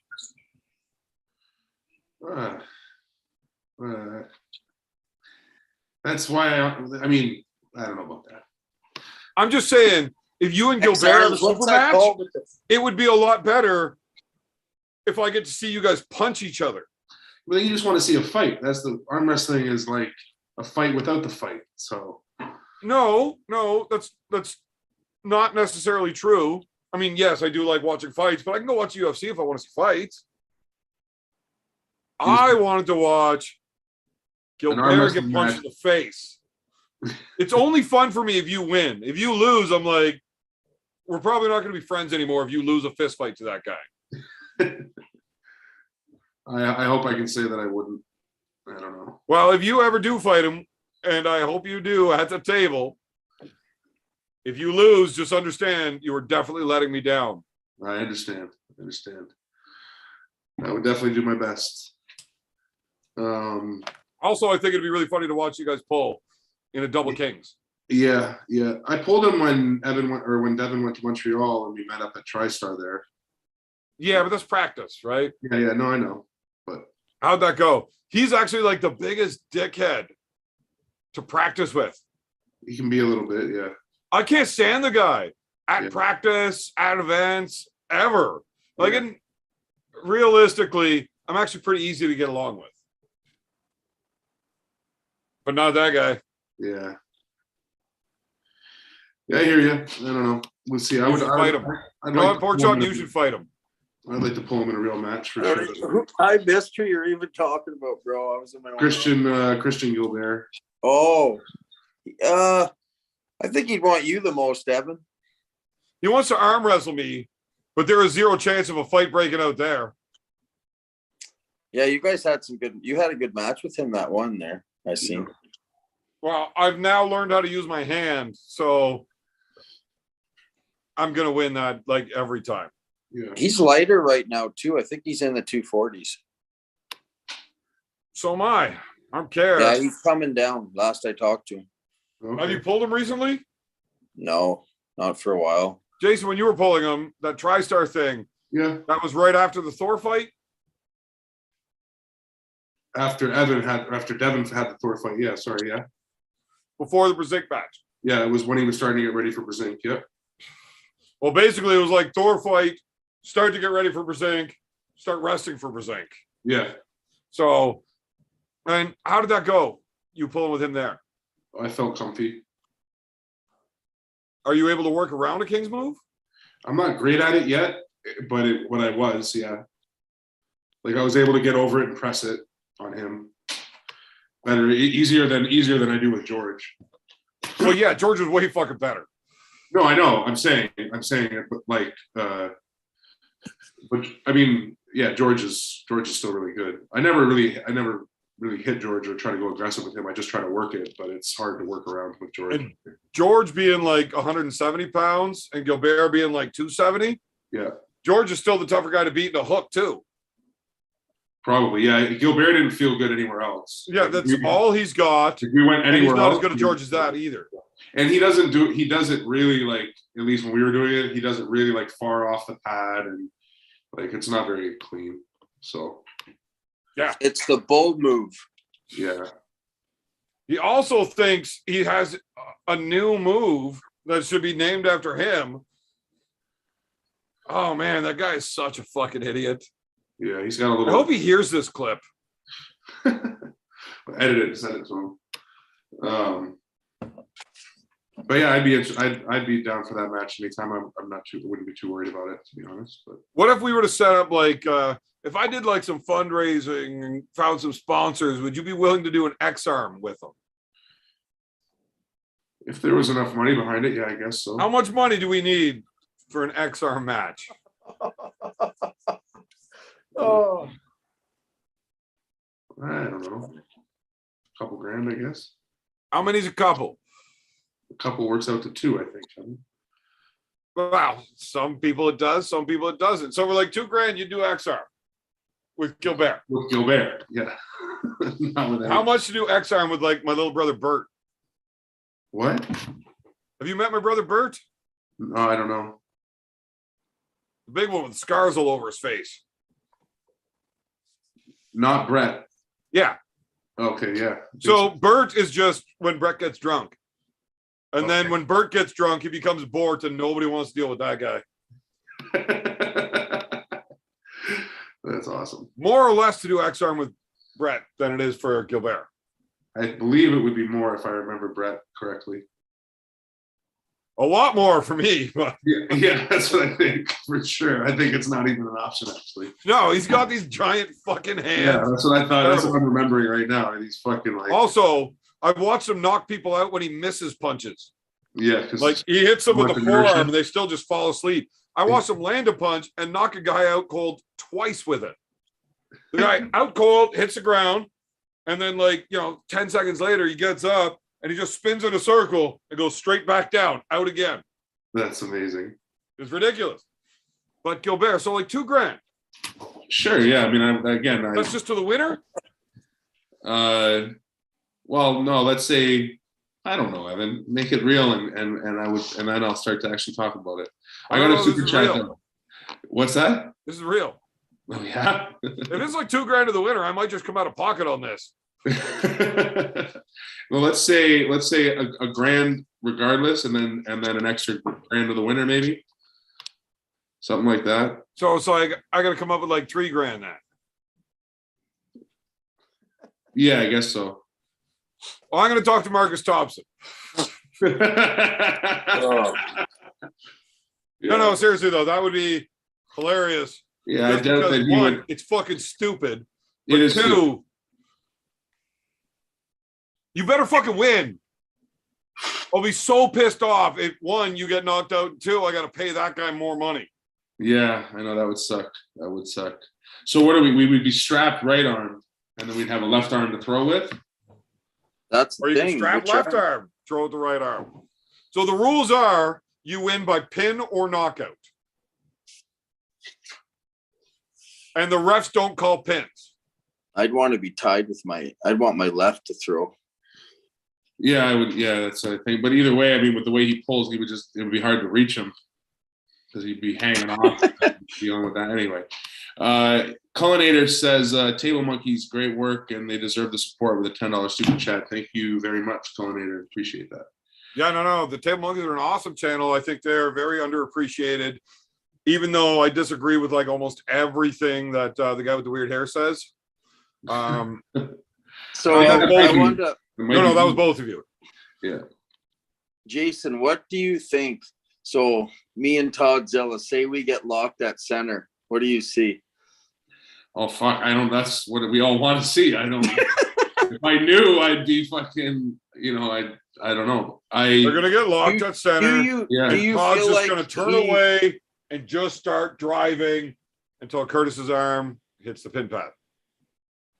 I mean, I have to give him the advantage, obviously, but I don't think you're not in it. Well, you know what? Like, I'm gonna attack him in a way he's not usually typically used to, but I mean, I feel Honest like to God? he's susceptible to a press. I don't think I just can't actually see Todd being able to pull straight through Curtis in good position. No, think that's- he's gonna I have agree. to I separate agree. Curtis. Like, say they're ready, go, and it's like I get in my spot. I'm real good, shoulders in, frames in. It's gonna be interesting. I think that could look a lot. I think the first round it could look a lot like Corey West and Todd, where he goes into the hook and it's not the angle of the hook that he wants, and you're too strong at that angle, and then he makes the adjustment. But then he's got to adjust for both of you, so that's where it becomes interesting. That it's crazy. Well, Yeah. if I was coaching Todd, knowing both Curtis and Brian, Yeah, it would be hook with Curtis, but make sure that on go it You're comes bringing it outside of towards Curtis's you. shoulder, yeah, and Brian is all straps and just straight sideways in a strap. yeah, But when you hook with Curtis, if that first round doesn't go well, it'll then come straight up in straps and then over through both of them if you can't. yeah. I think with Curtis, if he tries to come forward like a cross and forward towards him, I agree that's going to be not the right answer. Todd's not super fast. No, I know. So if he tries to meet him in the center, I think Curtis is going to get where he wants, but more so than Todd will, and that's a lot to fucking deal with. I don't know that if Curtis gets where he wants with his shoulder over it, I don't think that Todd's just going to stop that. I don't think so. Has my opinion just really changed on this match now that I'm drunk? Because come to think of it, I think when that match starts with Todd being slower, if Curtis is able to get shoulder over and start right there, because Todd just like kind of accepts somebody starting. Happen, yeah. I don't think there's a way that he can get out of there. I don't think he's going to be strong enough to get through. If it goes like that, no, I don't think so. But then again, when Devin drove right in, Todd could. And Yeah, I think Curtis could. Fuck, man. I don't know. I really want to see this match now. Yeah, Curtis, I really want to see it. fuck that guy up. It's going to be awesome. Curtis, you will be the fucking man if you like blow his shit apart. Well, we'll see. Because then everybody gets to stick around to watch Todd Hutchins do a seminar left-handed. Hey, if he breaks his arm and he's got to teach the seminar left-handed, like nobody wants to listen to you teach left-handed. I'm not paying you. So what's first, the match or the seminar? The matches. Okay. Yeah. Okay.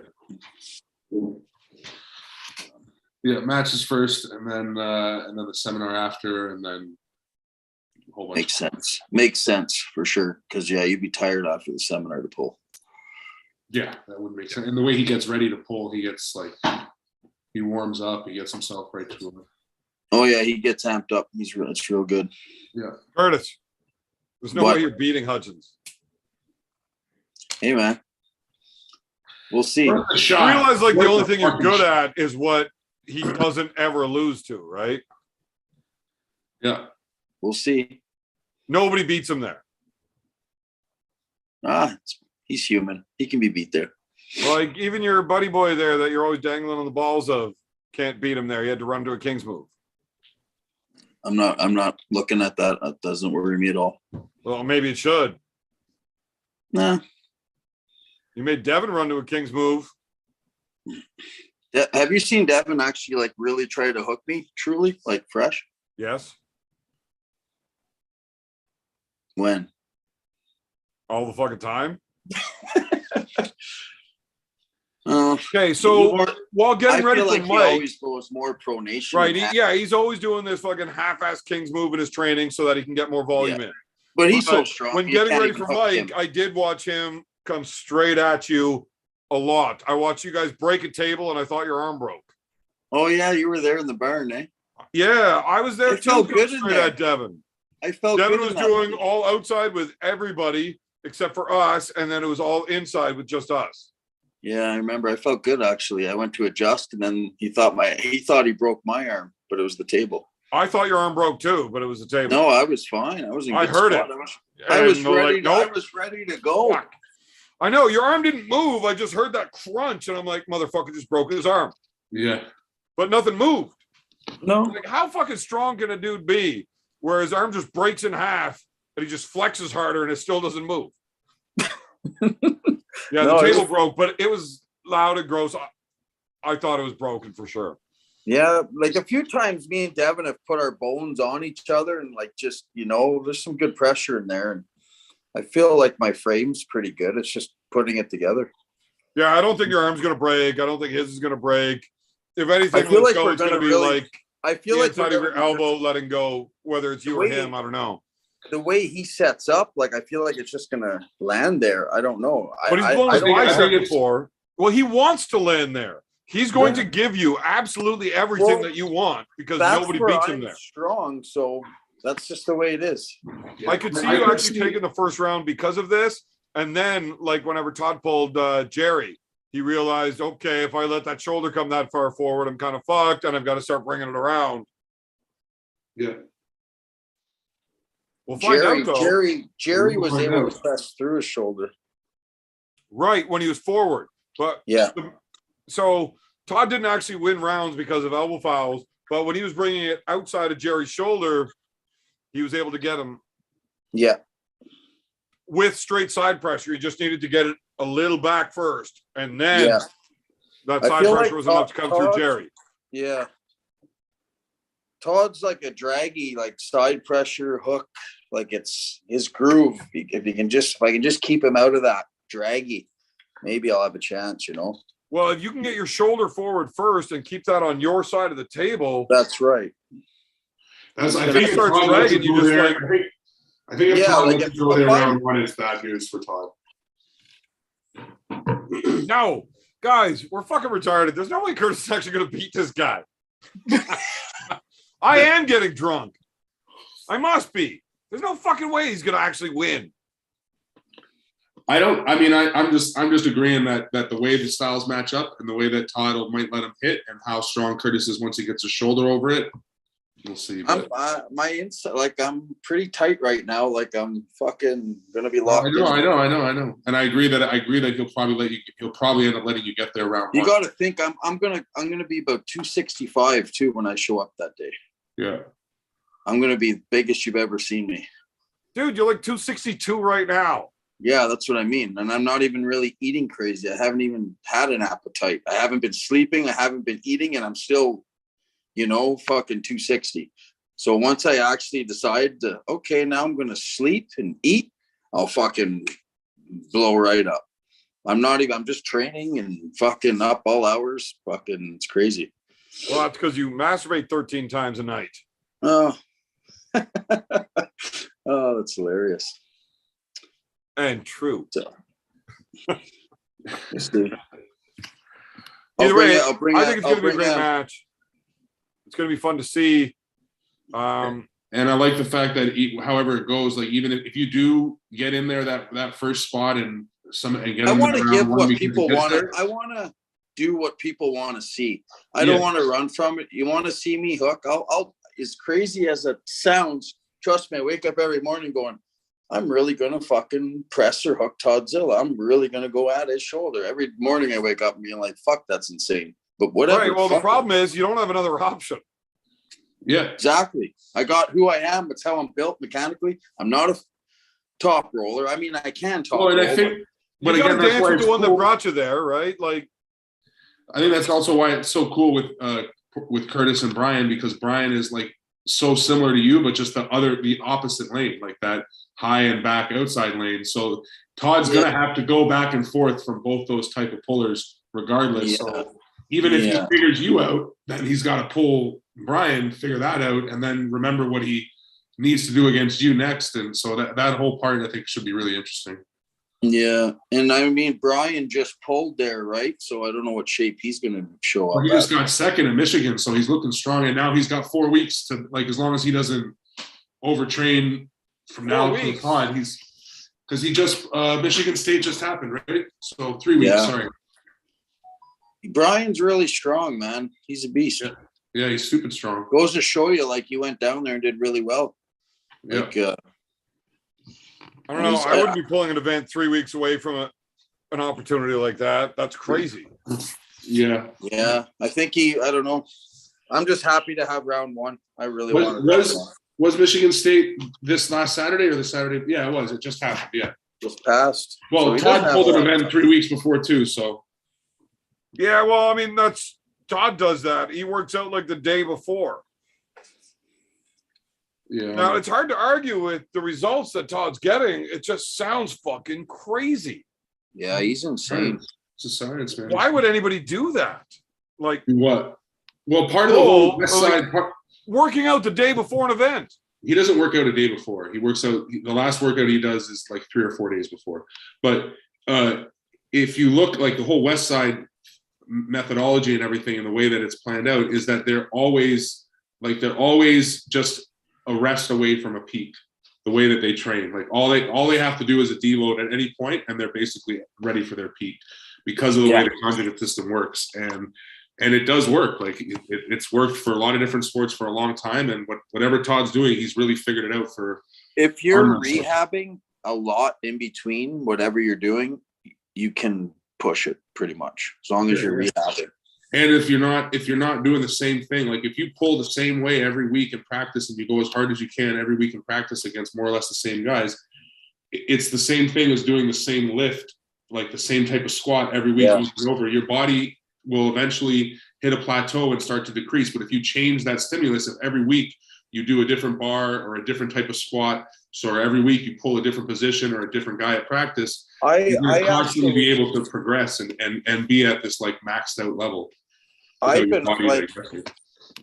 pull more outside in practice now than I ever have.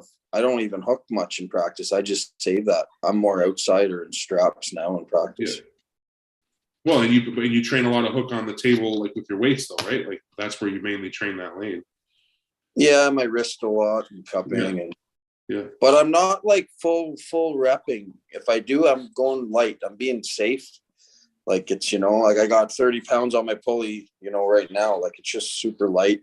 If I do go heavier, it's just to feel if I'm feeling good, if I can move it, if I can I'll have a goal in my head. I'll be like, okay, I'm going to do like today. I just do those little pulse with I had my 3-inch handle. I had 120 pounds on it.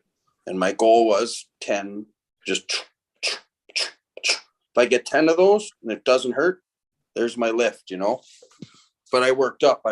I pyramid up too. So I think I started with 50 and I went up to 122 sets of 10. Yeah. But I was going up. For some reason, I'm like, instead of going up 10 pounds, I'm going up 20 pounds increments now. Yeah. And I feel good. My body's reacting really nice to that. That's good. I don't know.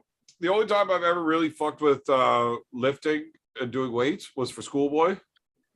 And you were strong. I got off the table 3 weeks out and I started using just weights alone for the last like 2 weeks. And I was going to get off the weights completely a week out. And then, there's Marcus. Marcus throwing it around. Thank you, Marcus, sending me money, but Evan B. Round collect 99% of it. I'm going to get that money out of Tiny. Don't you worry. I'm going to get that money from Tiny. Marcus, we're going to talk later. We're going to watch Tiny fist fight the only dude I hate in arm wrestling around here. I think he's coming Thursday to our club. Oh, shit. Tiny, go punch him out right there. No, I got shit to do. I'm pulling Matthew Boucher. Remember him? Yeah, I got shit to do next April too, man. Don't worry about it. Yeah, well, Boucher's fucking strong, but Jesus. I don't know who that is, yeah. It's not. Yeah. It's left. We'll see. I'm just going to, whatever. Just for fun. That's cool. Yeah, I know how that goes. It's, not fun. Wow, it'll be fine. It's going to be an easy day for you. Oh, yeah. I'm just going to. The kid's strong, but I mean, unless you decide to practice for an hour before he comes. Yeah. Whatever. Then maybe. Either way. Yeah, I've pulled him before in practice, fresh for fresh, and I usually do bully him. Like, I don't bully him, but like I can. So we'll see. I'll just hang and have fun. Be safe. That's all. Hey, what's going to happen with Curtis, the other Curtis, and Yannick? I don't know anything about this Curtis. Moken. Oh, and funny enough, Yannick challenged me to a super match the other day. He called me up and said he wants a super match with me, both arms. Who did? What? Curtis? No, Yannick wants a super match with me right after PAL. He called me. Honestly, Curtis could beat him. Curtis is really strong. If he can set a hook, it's over. Yeah, he's not over. He looks. I just know that he looks strong. He looks like he's strong, Curtis. Stylistically, Yannick's a lot of side drag like this, and so is Curtis. So they're both going the same route. Oh, really? but Curtis is a little bit more bicep driven. And Yannick's more hand. Yes. Well, Yannick's just Exactly. got a bigger, stronger hand with it. But if it gets in straps, Curtis can press too. Where Yannick's susceptible to a press. Like Yannick's easy to press. Yeah.